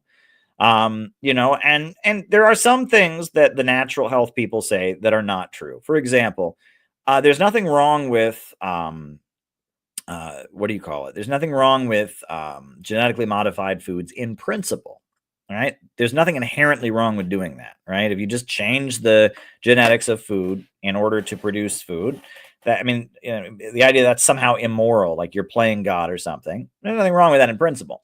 I don't trust Monsanto. Monsanto is a lying corporation that has been many, many, many times guilty of lying and covering up and damaging public health, not just in the United States, but around the world. So based on that, you know, I am certainly happy to raise questions, but I don't think that there's something inherently wrong with GMOs. Just like there's not something inherently wrong with nuclear power. We can question how it is administered, right? And we can say that the corporations need to be more careful in managing public safety and all that, but there's nothing inherently wrong with nuclear power. And that's where, you know, the health food crowd, I do disagree with them to some degree when they start saying that. When they start saying, well, you can't genetically modify food. Yes, you can. Oh, you can't have nuclear power. Yes, you can. We don't trust the corporations. We want to, you know, find out what's in the interest of public health. We know that, you know, the cigarette companies covered up for years the link between cigarettes and cancer. They covered that up for years because they didn't want to have to do anything about it, right? And that there's an example, Ford Motor Company. For years, they covered up the danger of, you know, certain things. So, you know, there's many examples of corporations not putting public health at interest, but we got to be careful. I always get careful when people start saying things that are inherently like, you know, we can't have science, right? Now, and then Hempkar's next super chat, he says, a guy from the Lancet says half science studies are fake. How can we trust doctors? Hempkar, I'm going to have to look into that. I don't know what that means. And again, like the first thing that you said, right? Like, you know, Hempkar, I'm just telling you, you said that there's going to be double the rate of cancer. I clicked on the link. It was by 2050, right? And it was cancer deaths, right? And it was, so not the rate of cancer, but cancer deaths, right? And then on top of that, you know, because there's a lot of, you know, there's various forms of cancer that are not lethal. There's people who live with cancer in remission and all that. It's cancer deaths, and it would increase by 93%, which is almost doubled by 2050 if it continued to rise at the current rate. And you put it in your super chat in this very alarmist way: cancer is going to double, and no, cancer deaths are going to double if they continue. And you got to be careful with that. I don't know. This link you sent me from the Lancet, right? Half of science studies are fake. Now the headline here is skeptical of medical science reports, right? And he says, it's simply no longer possible to believe much of the clinical research that is published or to rely on the judgment of trusted physicians and medical guidelines. I take no pleasure in this conclusion. And so he's the case against science is straightforward. Much of scientific literature, perhaps half, may simply be untrue, afflicted by studies with small samples, tiny size effects, invalid. So he's not saying that they completely fake it, but the methods that they use don't come to legit conclusions, right? And again, you're framing it in a very inflammatory way, and he's saying, you know, afflicted studies with small sample sizes, tiny effect, invalid explanatory analyses, flagrant conflicts of interest, together with an obsession for pushing favorable trends of dubious importance, science has taken a dark turn. So what he's saying is that science is tainted by an agenda. Well, we all knew that, right? He who pays the piper calls the tune.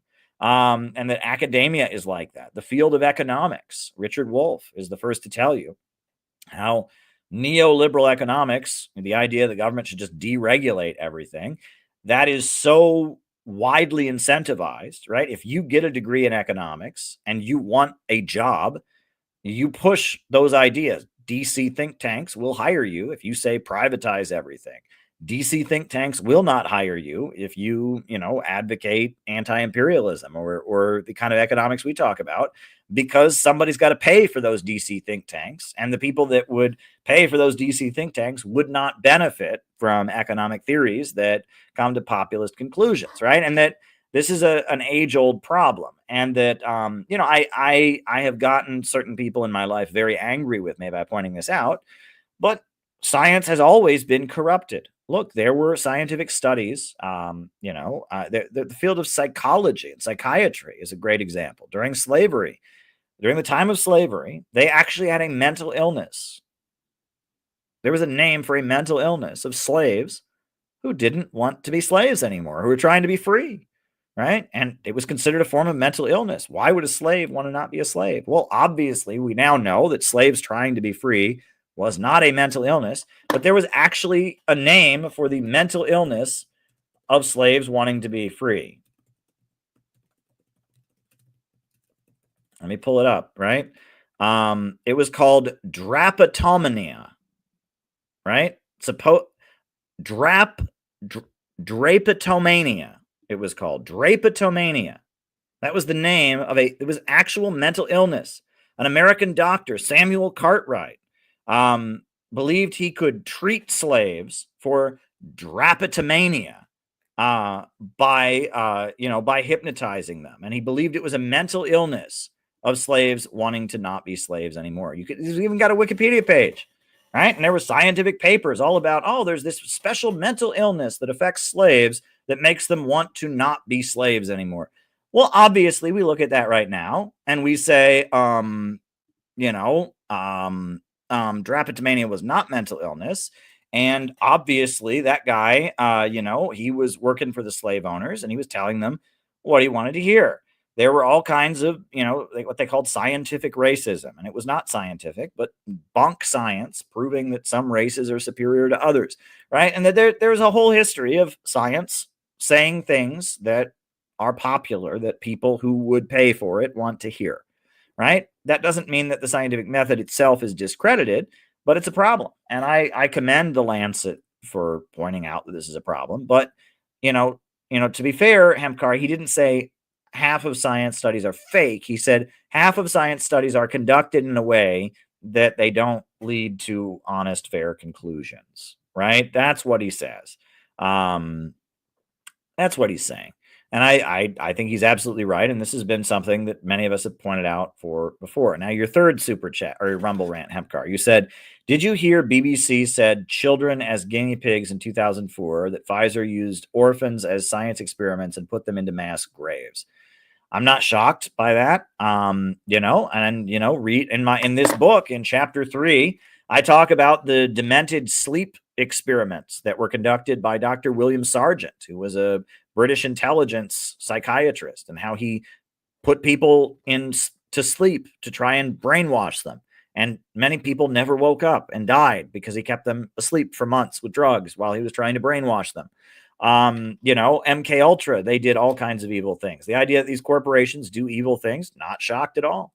Not shocked at all. And that big pharma and government, there's a whole history of very, very evil science experiments that are done, etc. So, not denying it, not denying it at all, and not shocked. And I'm glad you have raised the alarm about an interesting example of this, but this is these things do happen. The sad thing is there's a layer of people that are trained. If you bring up any of this, they immediately go, conspiracy theory, and they just drown it out. And you can say true things to them and they just, no, it's against what I've been told to believe. And that is one pet peeve of mine I have. One thing that is not an argument against something is this sounds like something that someone I think is bad might say, right? And whenever I hear people make that argument, it's infuriating to me, right? You criticize U.S. foreign policy and someone says, well, that sounds like something that the Russians might say. Well, maybe it does, but is it true or is it not true? Oh, you criticize, the Biden administration. Well, that sounds like a Trump thing to say. Okay, maybe it does, but is it true or is it not? And that there's a layer of people that walk around and their basis upon which whether they believe something or not is, does it sound like something that might be said by somebody I've been told is a bad person? And that is infuriating to me. And that is how the Bush people used to argue during the Bush years. That's exactly how Republicans and conservatives thought. If you criticize the war in Iraq, they'd say, oh, that sounds like something a liberal would say, and liberals hate America. And it's like, well, is it true or is it not? If you criticized the U.S. government and its torture, you'd say, there was just this refusal to engage with anything that sounded like what they thought the bad guys might say. That's how the left is now. That's how woke liberals are, right? If something sounds like a Trumper or sounds like a conspiracy theory or sounds like Russia, well, is it true or is it not, right? Things can be true even if somebody that you don't like believes them or could use it to promote their point of view. And I really find it infuriating when people make those kind of arguments. Now, Penny Arcos, her Rumble rant, she says, armed U.S. functionaries crossed the Mexico border and threatened officers today. Mexico is still asking the U.S. for info on cartel leader they kidnapped, starting a drug war in Somalia, the provocation to justify insurgency. That's interesting. I have not heard about that. I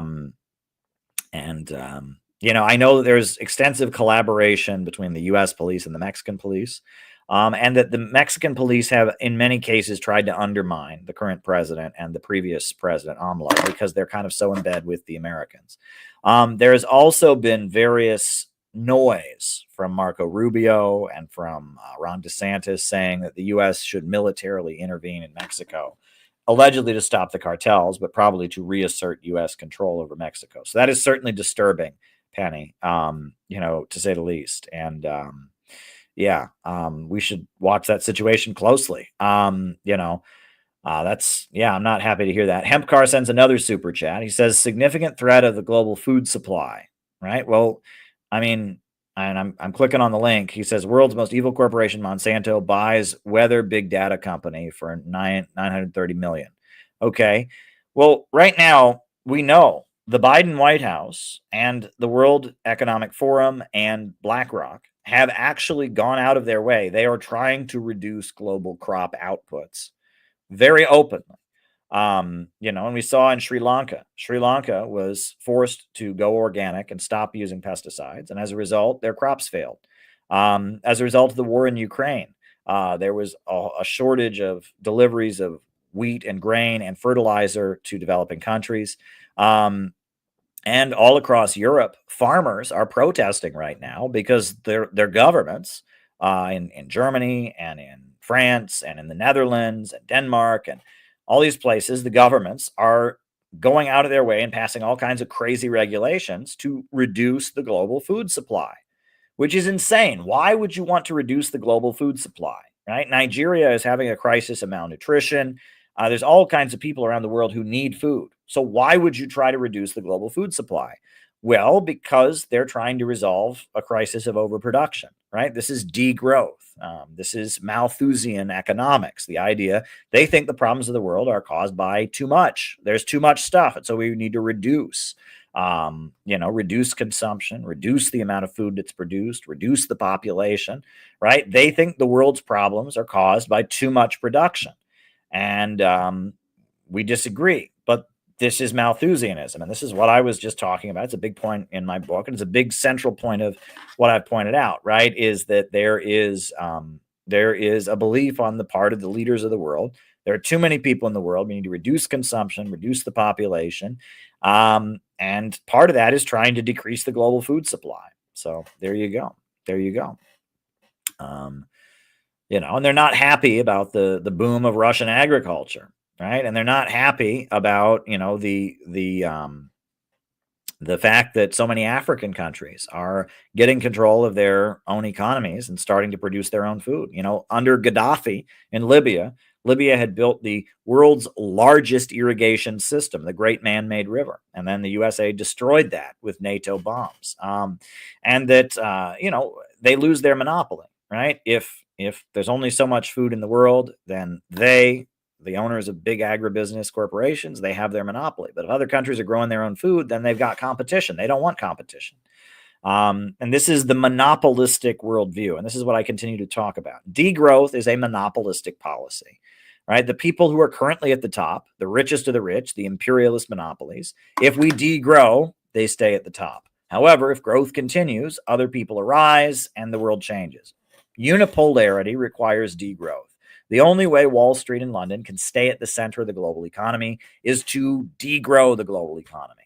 If the global economy continues to rise, we're going to have multipolarity. And they don't want that. They want to maintain their position at the top of the hill forever. And so they want degrowth or Malthusianism. So there you go. All right. So now I'm going to start answering. We got 5 super chats that have come in. And thank you, everyone, for sending super chats. They are appreciated. Anway in India says, science and technology revolution governed by scientific political philosophy brings revolution in every sector. For humanity and the working class, what's your thought? Is there a chance of revolution? Well, I really, really, really have gotten a lot out of a book written by Nelson Peary. And it's Nelson Peary, and he wrote this book that I really enjoy, right? And Nelson Peary was an American communist, and he died, but he wrote this book, "The Future Is Up to Us: a revolutionary talking politics with the American people." And he wrote this book. I believe it was published in like 2004, I think. Yeah, 2002, right? And the whole thing is online. I'll link you the PDF. It's a really good book. But in the book, he talks about how there are actually 3 stages of revolutions. Future is up to us, Nelson Peary. I'll put it in there. This is a really, really good book that I really recommend you read, right? Nelson Peary was a dynamic organizer. He was a member of the original Communist Party. After World War II, he was a founder of the Communist Labor Party, and eventually started his own organization called the League of Revolutionaries for a New America. He comes out of the New Communist movement, but he was a Christian, interestingly enough. And there were many ministers in the League of Revolutionaries for a New America. I think still are. I mean, the organization itself, I don't, the organization he started, I don't really put much stock in, but his book is great. In his book, he says that revolutions have multiple stages. There's 3 stages. The first is a technological revolution, where technology changes. And as a result of technology changing, you then have an economic or social revolution, where a new class comes into being as a result of the technology changing. And then you have a political revolution, where that class takes control of the government. So, you think of many examples throughout human history. The first, we had a technological revolution, which was the invention of agriculture, growing our own food. That was new technology, right? Domesticating animals, growing our own food. And so then that led to a social revolution, because you had a new class, landowners, that emerged. And, landowners, people owning land. And then they had to create governments. And so you had a new political revolution with the creation of the state, right? Capitalism emerged, right? You had technological advances, the printing press and the Silk Road from Asia, and the rise of the merchants and all of that. And as a result of all the technological advances that brought an end to feudalism, you had a technological revolution. Then you had what came next was a social revolution, because you had a new class that came into being, capitalists, people who owned means of production. They weren't landlords, they weren't serfs, they were capitalists. They owned factories and made money. They were owners of means of production. And so then you had political revolutions, where this new class, the capitalists, overthrew the monarchs and the kings and the nobles and all of that, and they established the new system. So it's a 3-phase process, and technology is the impetus for it. And that's why, what Marx wrote about communism, right? And this is where it gets a little bit tricky.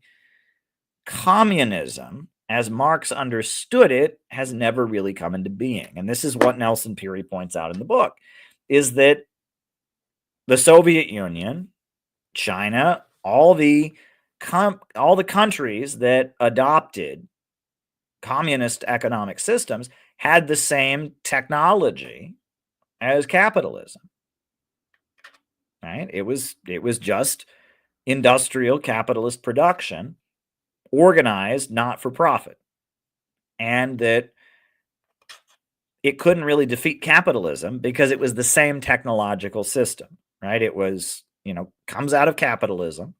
The workers are not a new class. They were always part of capitalism, but they seized control of, you had a society where the working class seized control of the means of production, and the means of production were rationally organized by a working class government. Well, in this book, Nelson Peary points out that that's a lot like feudalism. In feudalism, there were many times that the peasants took over. There are many times where the serfs and the peasants got together and seized control. They called them peasant wars. Germany had them. China had many of them. And in fact, it was almost a cycle. Every 100 years or so in feudal times, the peasants would rise up and overthrow the landlords and set up some kind of peasant government. And usually it was done in some kind of religious manner. It was like they thought the end times were coming, and the peasants would rise up, and there would usually be a lot of like whipping and self-flagellation. They'd whip themselves, and they would think the end times were coming, and they would then rise up and overthrow and kill all the landlords, and they would try to build some kind of egalitarian society. And then after a generation or two, they would go back to having kings and nobles, because that's the most efficient way to run an agricultural economy, is with feudalism. And that to some degree or other, communism in the 20th century was kind of like the peasant wars, because it was the same technology, just utilized in a more egalitarian manner. It was the same, the same kind of factories, except the workers, the working class government ran the factories, right? It was the same, it was the same kind of farms, the same kind of factories, the same kind of steel mills and all of that. It's just, it was operated in a more egalitarian way. And Nelson Peary argues that the computer revolution and artificial intelligence is the technological revolution that he says will create what he calls the new class, or the precariat, right, of almost permanently unemployed workers who will have no choice but then to implement a new economic system because of technology. Now, that, he argues, fits, that there's that fits more, and that communism as we've understood it in the 20th century was not created by a technological revolution. It was on the same technological plane as capitalism. It was basically the capitalist industrial technological plane, just kind of reorganized in an egalitarian way. It was not a new class. There was no new class. There was simply the working class taking control, right? Just, it would be like feudalism if the peasants took control. Well, feudalism, if the peasants took control, never led to capitalism. It just led to, the peasants, running things for a while, and then it kind of would go back to regular feudalism, right? That the only way feudalism could really be defeated was when a new class was created by new technology. Okay? And we're now in a period where a new class, the gig economy, almost permanently unemployed worker, has been created, right, by new technology, artificial intelligence and all of that. And that can lay the basis for a new economic system, right? And that the communist revolutions that we saw were not really a full advance over capitalism, because they weren't a new technological plane. And that's actually a very, very interesting point that Nelson Peary makes, and I think he's right. What I think is important, though, is that the BRICS economies are able to utilize technology because they have rationally planned economies. They don't have capitalism. They don't have profits in command. They have, in China and the new emerging economies that are run by the state, they have state central planning. So they're able to absorb technological advancement in a different way. But ultimately, the higher stage of communism, a world of vast abundance where people just work because they feel like working, there's enough to go around, there's so much wealth being produced that people don't have to don't have to work in order to survive. People just kind of work to not be bored because there's just so much wealth and abundance. That will come into being as a result of the computer revolution. And that what happened in the 20th century gave birth to anti-colonial movements, which are very important, which gave birth to, economies that are organized in an egalitarian, in a more rational way, and more egalitarian way, where the means of production are rationally planned. You have state central planning. All of that's good, but it's really ultimately going to be the technological revolution and the creation of the new class that will ultimately lead to the higher stage of communism. And that's what Nelson Peary argues in this book. And I think he's right in many, many ways. So I would recommend this book. I really do recommend Nelson Peary and his writings. So there. Hope that's helpful to you. Hope that's helpful. All right. What next? All right. Universal health care seems further now than in any recent time. Well, the closest we got to having national health insurance was during the Harry Truman administration after World War II. The USA was coming out of the Second World War. You'd had Roosevelt as president, and there was a big push to create national health insurance. And it was the Dixiecrats, the racist wing of the Democrat Party, that killed it. And it was because they did not want there to be integrated hospitals. There was a fear that if the government was building the hospitals, if the government was providing everyone with health care, they wouldn't build a white hospital and a black hospital. And it was the Democrats were the ones pushing it, and they had the power under the Truman administration. But racism, ultimately, it was too much of a threat to the Jim Crow system. And so they didn't create national health care. And we've never been anywhere near it since then. Obamacare was never that. There was talk of a public option in Obamacare where, there'd be a government healthcare plan that would compete with the private ones and like force them to lower their costs and stuff. That didn't happen. Obama threw that out immediately. Obamacare was never that. Look, we need a mass movement. We need a mass movement. That is what we need. And a lot of people just don't know the history of mass movements. And that's what I go out of my way to teach people about the Flint sit-down strike, right? And the sit-down strike wave, and about all the organizing that was done. I mean, people don't know how we have what we have, right? How we have Social Security, how we have unemployment. We got these things through mass movements where people went out and organized and fought for these things. And people don't know that, right? They don't know that. They think we got these things, and that's why they're embracing things like, about like the killing of Brian Thompson and Luigi Mangione, because they don't know what a mass movement looks like. We have to show them what a real mass movement would look like. That's not easy, but we have to do it. Right? We have to show them that we can win concessions from society by building up popular power. We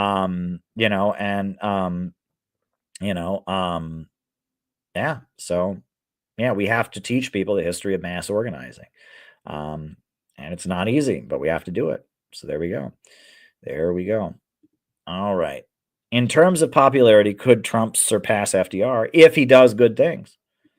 Right? I mean, it's that simple. The reason FDR was wildly popular is because millions of unemployed people got hired by FDR, and they, as a result of FDR's administration, they got hired, they got jobs in the Works Progress administration, they got Social Security from FDR. The reason that FDR is wildly popular is because he did a lot of things to improve the lives of working people. And if Donald Trump does those things, if he ends the war in Ukraine, if he makes America great again, if he rebuilds the economy, if he builds the peace bridge connecting Alaska to Russia, if he does those things, I think Donald Trump will be wildly popular. And it's a matter of whether he does it or not. If he doesn't do those things, I don't think he'll be wildly popular. But if he did those things, he could be wildly popular like FDR. I think so. I think we've really only had two good presidents in American history, Lincoln and Roosevelt. And they both had their limitations. Both of them were racist. Both of them, were limited to some degree. But they both aligned themselves with mass movements because there was a big fight in the ruling class, and they both, one of them presided over a social revolution. Lincoln presided over a social revolution, the Second American Revolution, the destruction of the slave system. And Roosevelt aligned himself with the labor movement and with the Soviet Union and anti-fascism. And he didn't preside over a revolution, but he was a Bonapartist figure who aligned himself with the working class and with the global anti-imperialist bloc led by the Soviet Union because of the Second World War. He aligned himself with the Soviet Union and to some degree or other with the anti-colonial movement. So yeah. There you go. There you go. There you go. I mean, if Trump takes dramatic action to improve American people's lives and to improve the world, he will be wildly popular, but he has to do it. Lincoln and Roosevelt are not famous for what they said they would do. They're famous for what they actually did. So there you go. I don't judge politicians by what they say. I judge politicians by what they do.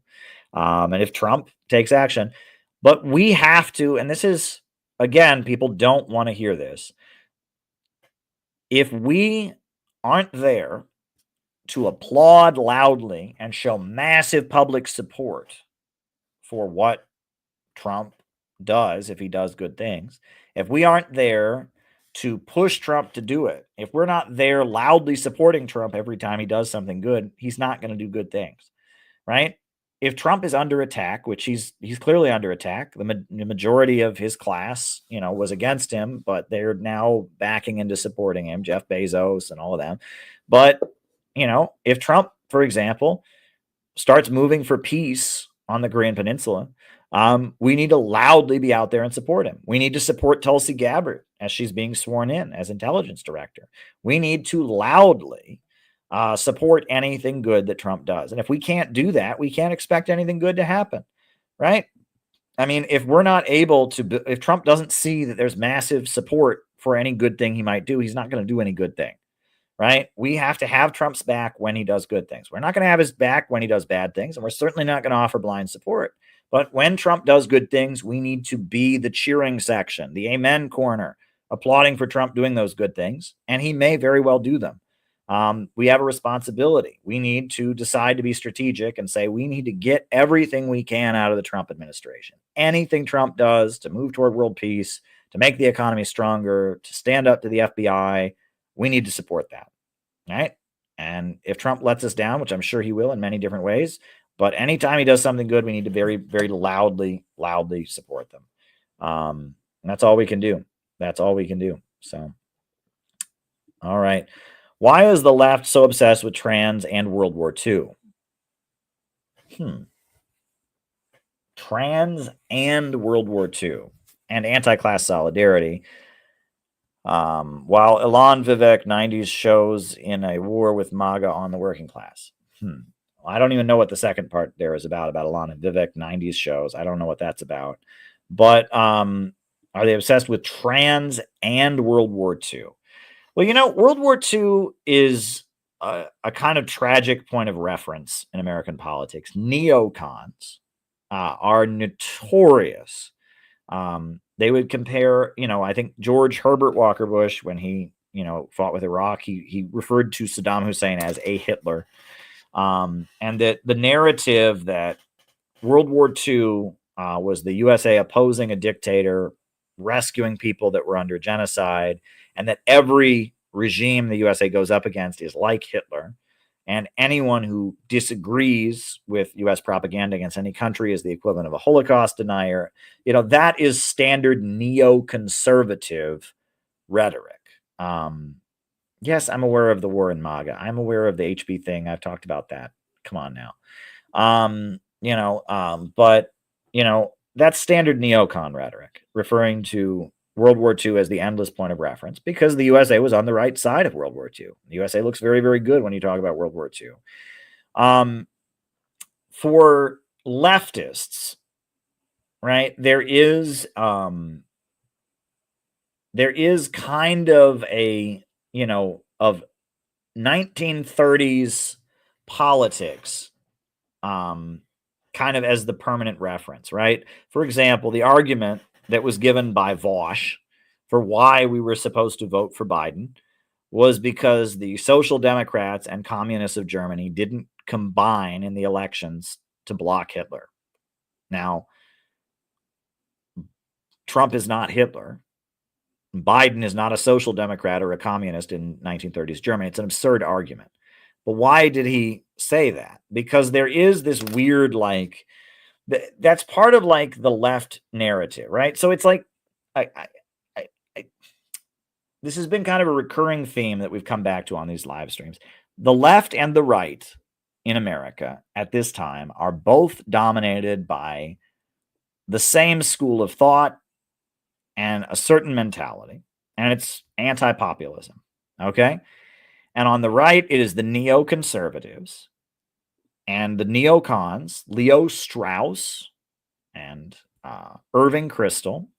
If you read Persecution and the Art of Writing, If you read the neocons, their whole mindset is that average people deep down are like Hitler, are Nazis, and that fascism is the result of average people not being controlled and average people, rising up and demanding their rights and threatening the superior intellectuals. That communism and fascism are basically the same thing because they're totalitarian movements where the independent intellectual, is threatened, right? And that the USA must go around spreading freedom to stop regimes where intellectuals are threatened, right? That's the neocon worldview. The leftist worldview is very similar, right? The leftist worldview, the dominant leftist worldview, the view of Susan Sontag, the view of Hannah Arendt, the view promoted by the Congress for Cultural Freedom, and the view promoted by Bosch and ContraPoints and BreadTube is that Trump is like Hitler because Hitler built a mass movement, because deep down average Americans are racist, sexist, or whatever. And if we get together, we're going to threaten the precious intellectuals. And that the people are inherently bad, right? And this is the neoconservative viewpoint. And this is the synthetic left liberal viewpoint, is that people are the enemy. And that the people need to be controlled, and that communism and fascism are the same thing, which they are not. And they're rooted in average people having too much power and being brought into politics and building mass movements, etc. And that everything must be done to keep people out of politics, keep average people controlled, to make sure that they never get together and form some kind of mass movement to assert their rights, because if they do, the result is gas chambers and gulags and all of that. That is the neocon and the synthetic left worldview. It's what the mainstream left, that's what DSA thinks, Irving Howe, and Michael Harrington and all that's what they think. And that's also what is believed by neoconservatives. And the hard right, the old right, doesn't believe that. The libertarian right, the John Birch Society, they don't think that, right? They're committed to free market economics, a lot of them, and they also have kind of an anti-globalist perspective. But they don't think average people are the enemy. And the far left, the traditional far left, socialists, communists, anarchists, they don't think that either. They believe in mass movements. But this is almost the religion of American society, right? It's called philosophical irrationalism, the teachings of Friedrich Nietzsche, but postmodernism comes out of it. And it is this belief that there is no real truth, that reality is just kind of, a matter of opinion. You can define reality for yourself, and that anyone who tries to tell you that real truth exists is totalitarian. Anyone who tries to build a mass movement based on certain principles and truths is going to create an authoritarian, awful society that suppresses the great intellectual, and that everything must be done to oppose, to oppose the, to oppose mass movements and to oppose popular power. Everything must be done to prevent and stop mass movements from emerging, right? And that is the belief that a lot of these people have. And we just have to oppose that. And I mean, that's what we're up against. It's anti-populism. And so World War II, the Nazis are the most hateable example of a totalitarian movement, right? They were right-wing. They committed the Holocaust. They were not socialists in an economic sense, because the economy that they created was still centered around profit. But, they were like a populist movement, and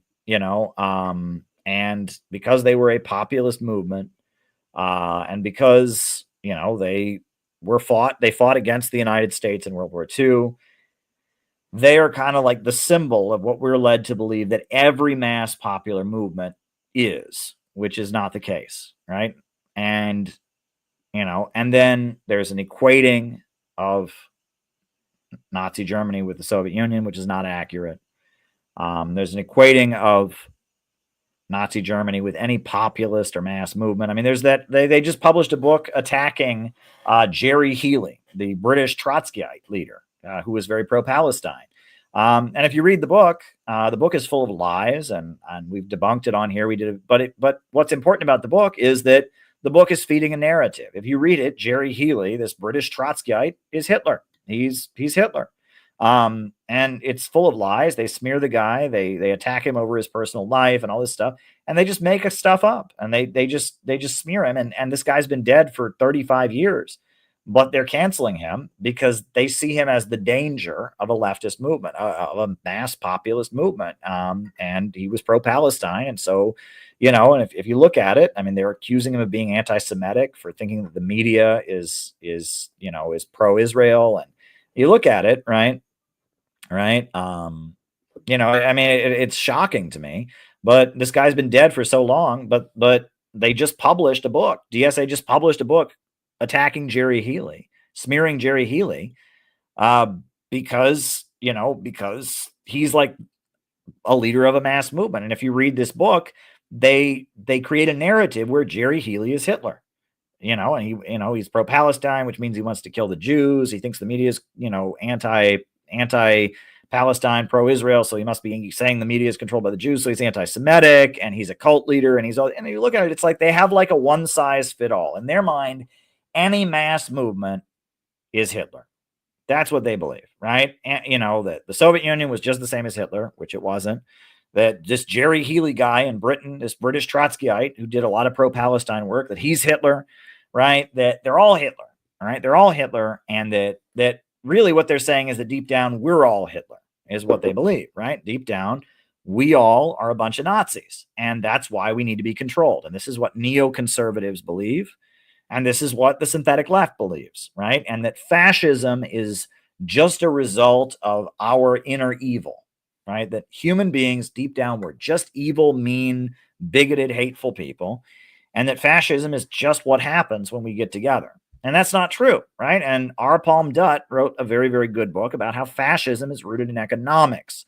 Fascism is an attempt to save capitalism with degrowth. It is an economic, system. It is heavy-handed state control over industry to forcibly degrow and reduce consumption to save capitalism. Fascism is economic, but in their mind, fascism is social. Fascism is mass movements. And I talk about this. Chapter 3 of this book actually gets into this very, very point. But they are very terrified of mass movements, okay? And so that's why they're obsessed with World War II. Why are they obsessed with the trans issue? Because the trans people are a very, very, very small percentage of the population. And that, look, in the Communist Manifesto, Karl Marx says that all other movements in history have been fought on behalf of minorities. But our movement is on behalf of the immense majority. Communism is a populist movement. It's a movement that is fighting for the immense majority. However, the obsession of the synthetic left, they don't want to fight on behalf of the immense majority. They are obsessed with finding some small minority that they can find and being the champions of it and viewing the immense majority as the enemy. And that's what we're up against. And this just comes up everywhere. Everywhere you go in U.S. society, this worldview that people deep down are evil, and that if people get together and form mass movements, that's the same as Nazi Germany. That's what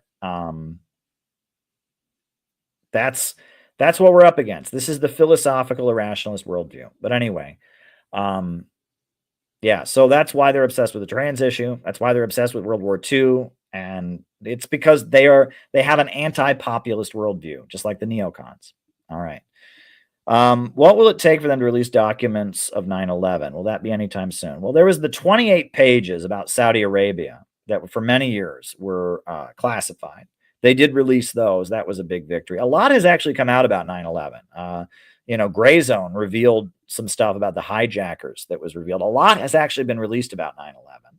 I'm not sure exactly if there a specific thing that is still classified that you're referring to. I mean, I know there's still a lot that's classified, but the official 9/11 Commission report came out, and then there were the 28 pages about Saudi Arabia. They released that.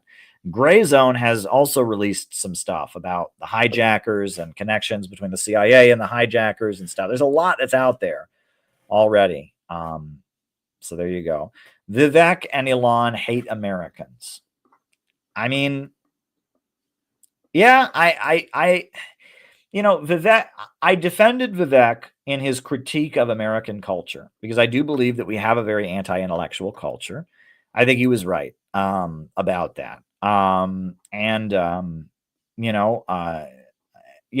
the same time, it was, I don't know, the way that debate is going. I've paid attention to it. I at first was sympathetic to what Vivek was saying, but I do admit it was a complete segue away from the actual issue at hand, which was the visas, right? And bringing in foreign engineers and foreign scientists and all of that. And so I sympathized with the truth in what he was saying about U.S. culture.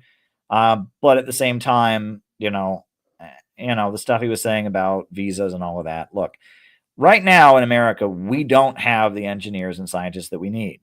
It would be better if we did, but we don't. I would like us to get to the point that we don't need to import the engineers and scientists from around the world. We don't have to engage in brain drain. I would like us to raise our kids from this country to grow up to be smart engineers and scientists and capable of doing things. We're not in that position right now. That should be the long-term goal, right? But during Trump's first presidential campaign, he said on the campaign trail that he was going to make iPhones in America. He was going to force Apple to make iPhones in America. And Apple pointed out, they said, we couldn't do that. We don't have the people. There's not engineers in America. There's not places to build the factories. If Apple wanted to make their iPhones in America, it was not possible. That's a problem. So the idea of just immediately, cutting off, visas for people from India or people from various developing countries to come here to work as engineers or technicians or scientists and all that. I don't think that's a good idea. And there's actually been a pretty vicious witch hunt against Chinese scientists. And we've lost some of the most important and most valued people in the tech field because they're Chinese and they've been accused of being spies or they've been harassed and all of that. There's been all kinds of targeting of Chinese, Chinese people that they've left the country. So I'm aware of all of that. Elon Musk is a complete elitist, a complete anti-populist, anti-working class. Vivek, has been very anti-China in the past. And, he has kind of a populist edge to MAGA, but I get what you're saying, Gabby. And ultimately, I want to engage with the MAGA crowd. I really, really do. But at the end of the day, we're something different from them. We like the good things about Trumpism, about, pushing for peace talks on Korea, peace in Ukraine, breaking apart the FBI, but we are our own thing, right? We're not a faction of the MAGA movement. We're not, right? We're not. We called our outreach, that we did across New York City, Peace MAGA. That's what we called it. But, because the slogan, that we had on our banner was only peace can make America great again. That's what we called it. So, but we're not part of the MAGA movement. This is really not our argument. We want to engage with Trump supporters and win them to our worldview.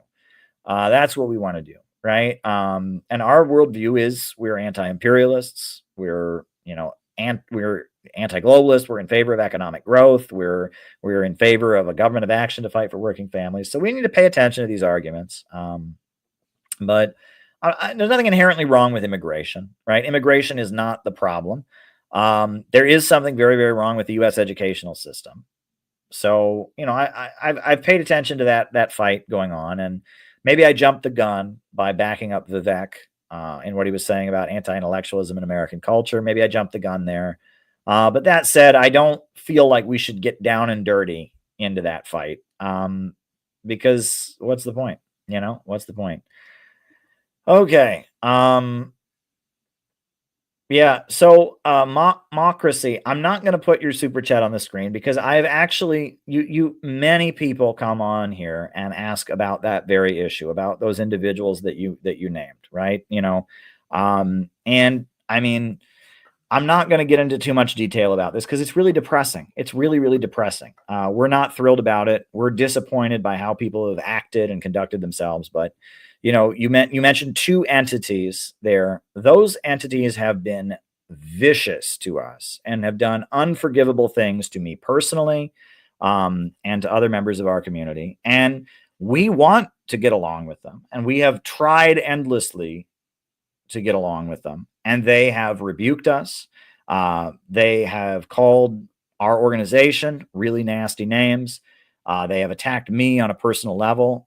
Anytime my name comes up, they say disgusting, gross sexual things that have no business being discussed, have nothing to do with politics, and are not true, or not even alleged. Right? They take some accusations that were made against me, and they claim things that are not in those accusations. They continue to exaggerate things about me.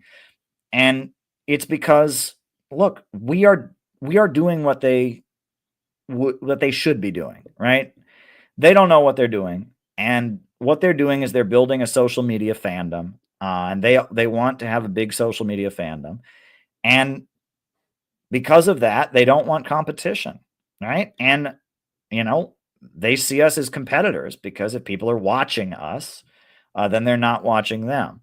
And it's really disgusting what they've done. It really is, right? And, they don't want to get along with us. We have no ban on dual membership. You can be a member of any party and be a member of CPI. You can be a Republican, you can be a Democrat, you can be a Libertarian. People in CPI, some people voted for Trump, some people voted for Jill Stein, some people voted for Dr. Shiva, some people, I don't think very many of us voted for Biden, but there might have been a CPI member who voted for Biden for all I know. I don't care, right? We are focused on getting the job done. We have a job that we are trying to get done, which is we are building an anti-imperialist movement. These other forces are trying to make money on social media. You're allowed to be a member of that other organization that you mentioned. You're allowed to watch that other channel. I don't care. They probably say a lot of things that we agree with on here. But we have tried on many occasions to be friendly to them, and they have responded to us with unforgivable, childish rudeness. There's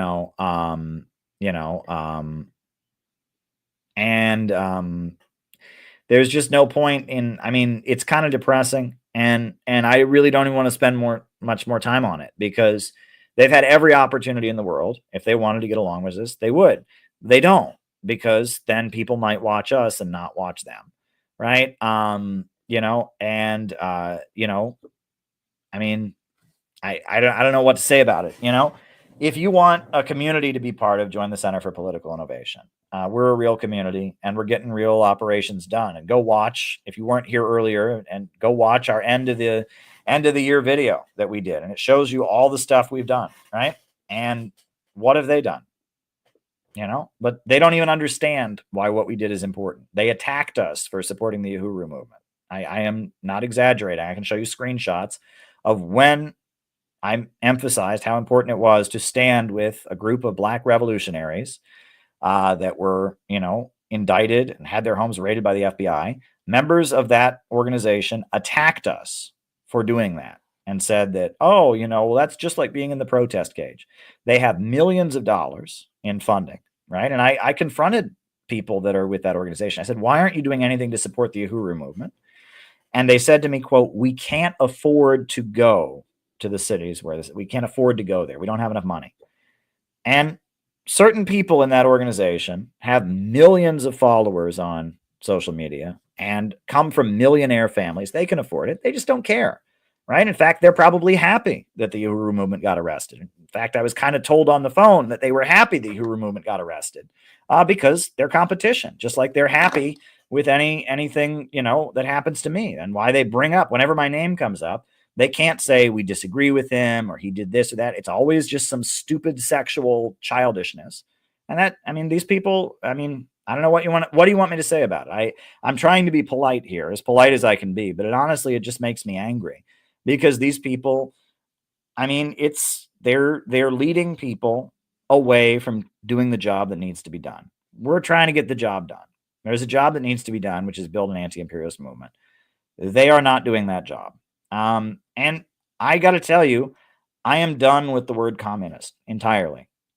Because I think 5-6 years ago, maybe 10 years ago, especially, it was smart to call yourself a communist in America because so few people used that label.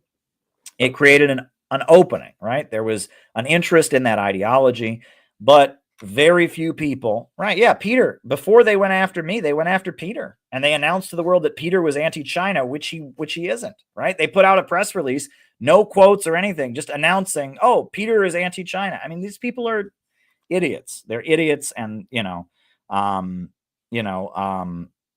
right? And I mean, it's just awful. But really, it's a bigger problem. It's a much bigger problem. It's not just them. It's communism in general. Communism as a movement in America is doomed because it's associated with the devil. People in America become communists because they want to be bad, right? American society and culture has been defined largely in opposition to communism, right? And so people become communists because they want to rebel. They want to be different. They want to, and it has that appeal, right? And because of that, in communist circles, if you start to actually get things done, I mean, it's almost like, I'm trying to think of an example, but it's like, like punk rock, for example. There's this whole thing in punk rock that you don't want the tiny band that, that if you listen to some really, really obscure punk rock band, if they get famous and everyone listens to them, well, then you think they sold out, right? Because they were used to be your little thing and now they're mainstream and commercialized. It's like that, right? People who become communists in America don't want communism to become mainstream. They don't want to see a mass movement emerge. They want it to be their little niche identity. They want it to be their way to be special, right? I'm against American society. I don't fit in, but I have this unique way that I'm special because I'm a communist. And they are attracted to the red flag, and they are attracted to the hammer and sickle, and they're attracted to all kinds of stuff, right? And they don't want it to become a mass movement because then they would lose what makes them special. Well, I'm not in this to be special, folks. I'm in this to change the world, right?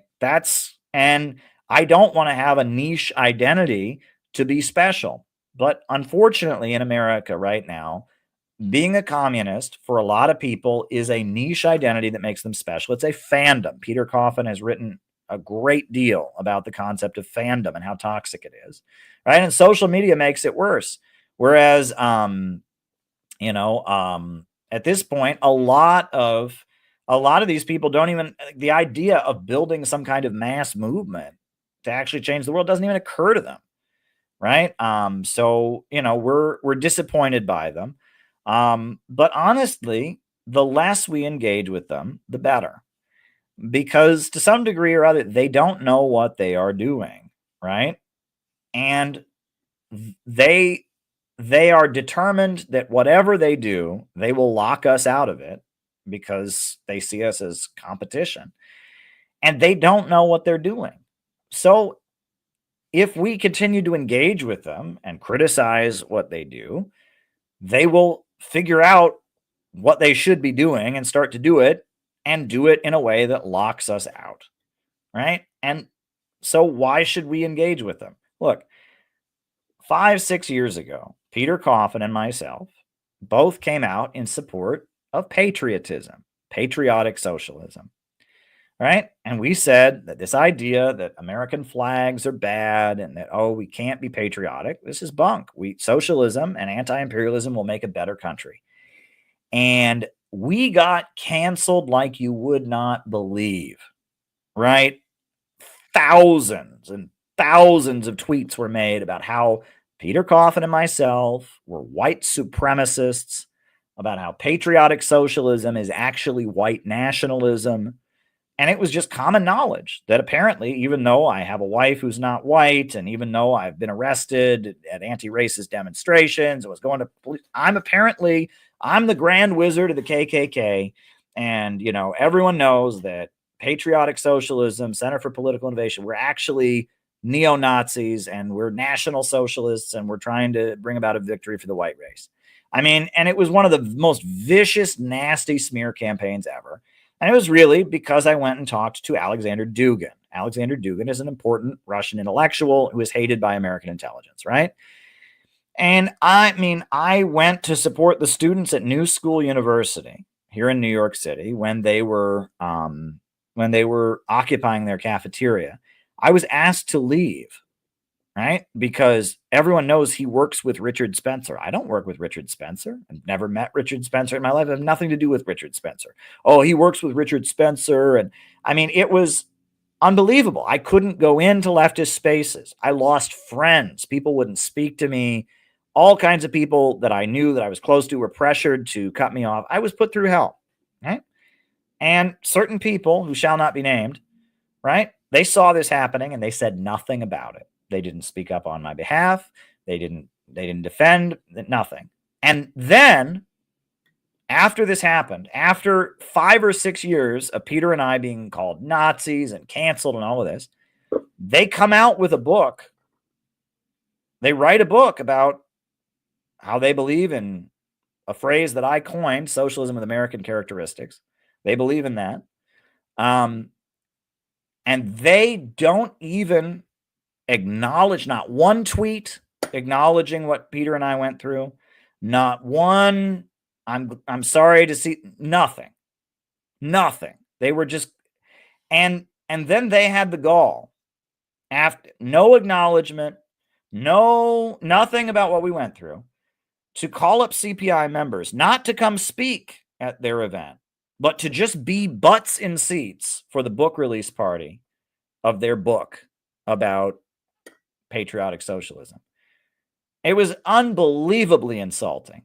And then on top of that, when I talked to them on the phone, they insisted, oh no, our patriotic socialism's got nothing to do with you. No, we thought of it all by ourselves. No, it has nothing to do with you. They are assholes like you wouldn't believe. All right. They are happy that I've been canceled and smeared because they want more spotlight for themselves, right? They are happy the Uhuru movement got raided by the FBI because they want more people to follow them. These are not good people. These are nasty, competitive, social media grifters, all right? And they have no idea what they're doing, and they're trying to monetize their social media fandom. And, that's not our problem. If people want to be your enemy, all right? If people want to be your enemy, and I will say, and I do appreciate what you said in the chat, and I guess you get the point, but there were a number of people who just couldn't understand why we don't run to them and beg to join their organization. Well, first of all, we weren't invited to join their organization. When they founded their group, people lied to us and deceived us to prevent us from even knowing they were doing it. All kinds of stuff was done to make sure that we were not part of the founding of the group. They don't want to be with us. Certain people in that group, whenever my name comes up, they just unload a huge bunch of childish sexual insults, faggot, and all kinds of other stuff, right? And then on top of that, but there are certain people that were just convinced that what we should do is run to them and beg to be part of their group. We are not going to do that. Sorry. We're above that. I'm sorry. No, they don't want us in their group. They don't want to do the kind of work that we do. They don't have any respect for us. We're not going to run to beg and be part of their stupid internet cool kids club. We have no interest in that, right? We have an important job to do. And the people that were like mad at CPI for not running to beg to be part of a group that doesn't want us, good riddance. You don't belong in CPI. And the people in CPI that are mad at us for not using the communist label. Look, there's plenty of awful people who use the communist label. And, you know, I mean, if that's what you're concerned about, you're in the wrong. I mean, you know, so, you know, this has been a year. I said this is a year of victory. This has been a year of political maturation for our organization. We have learned more and more why we exist, what we're about, and why we do what we do, right? That's what we've been learning. And there were certain people who just didn't get it. Certain people didn't understand that we're not just an internet fan club like certain other communities are. Well, they went and joined an internet fan club, and we're still doing what we're doing. We exist to carry out operations. Certain people, couldn't get through their minds, why we have decided in order to carry out our mission, we need to stop using the communist label. They were just so attracted to the communist label, just so attracted to the identity, the niche identity of being a communist. Well, they're in the wrong place. I think we're stronger without them, right? I think we're stronger without such people, honestly. Yeah. So I think this has been a year of victory because there were certain people that were holding CPI back. I'll just be honest with you. There were certain people who were holding CPI back. They didn't, they openly said to me, I do not understand this. Said to me, Caleb, you're so obsessed with CPI growing. You're so obsessed. Why do you always want more? Why do I always want more? Well, because this is my organization. Because we haven't defeated imperialism yet.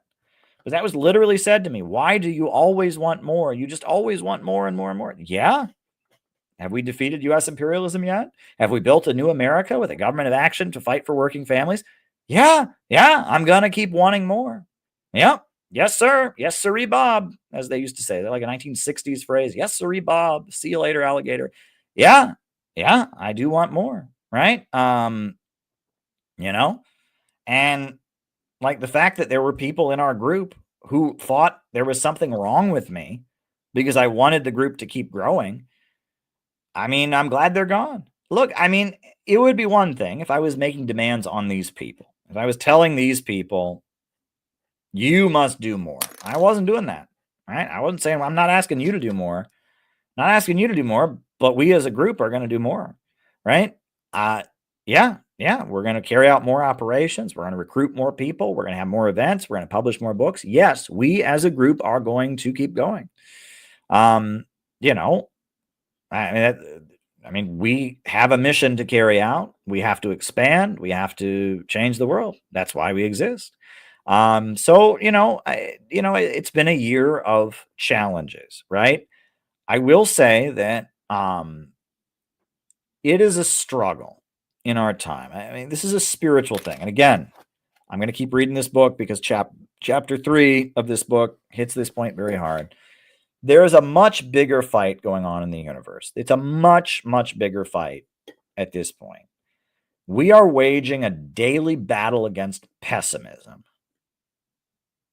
Right? Pessimism is being pumped everywhere. Pessimism is the ideology of imperialism and decay. It is the ideology of the Malthusian ultra-rich, of the imperialists, of the unipolar world. They are anti-growth. They are Malthusian. They want to depopulate. There is anti-human, anti-growth, pessimistic ideology. They want everyone to be depressed, to be hopeless, to be resentful, to be jealous, to be lonely. That's what they want. And it's just being pumped into us constantly. It's just constantly being pumped at us. And it is a daily battle. It is a daily battle to remain optimistic. It is a daily battle to keep committed to our mission, to not give in to the dark, pessimistic, hopeless, satanic ideology that is all around us. It is a daily battle, okay?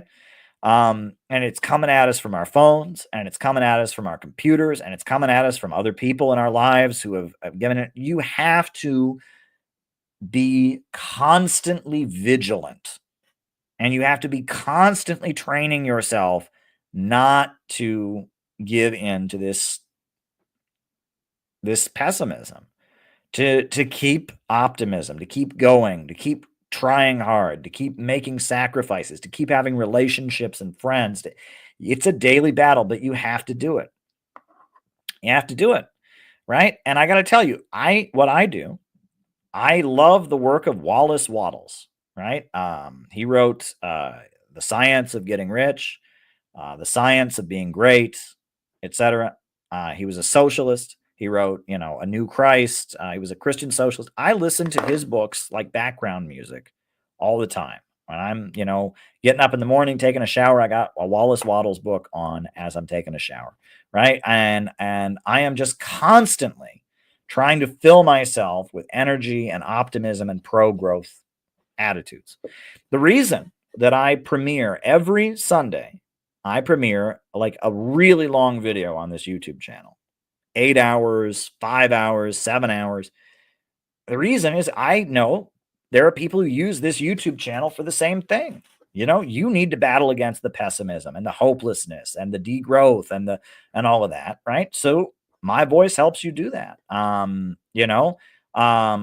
so I'm here, and if you want to listen to 8 hours, 8 hours streams, I every Sunday we premiere them. And I think you should do that, right? You should do that.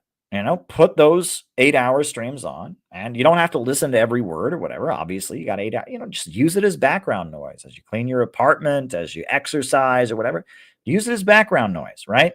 I'm glad I can be there for you in that way, right? But we're all struggling right now to reprogram our minds away from what the imperialists want. And it's not like a big conspiracy. It's just what they believe. Degrowth, pessimism, hopelessness is just oozing out of our society. All the major institutions are just oozing this evil death ideology. And so we have to constantly be pushing back against it, right? And it is a daily struggle, right? And they want us to constantly get stuck in that. And we have to push back. We have to push back against that. So I'm here for you, and I hope that these streams, and I hope that the long video premieres can help you get through this. But we've got to push back against it, and it's a daily struggle. And so I hope that I can be there for you, and I hope this community can help people to find their way to optimism, to hope, etc. That's what I exist to do. I want to bring light into the world, right? That is what I believe my job is. I am here to spread light, right? There needs to be light in this world. There's too much darkness. There's too much hopelessness. I want to give you light. And I have found in life, there are two ways to find happiness. One is to love, to connect with another person, to know another person, to care for another person, to have them care for you and connect with you. That's called love. And the other is to create or to build, to take the world around you and make it better, to improve it somehow by writing something or painting a picture or singing a song, or is to create or to build and to love.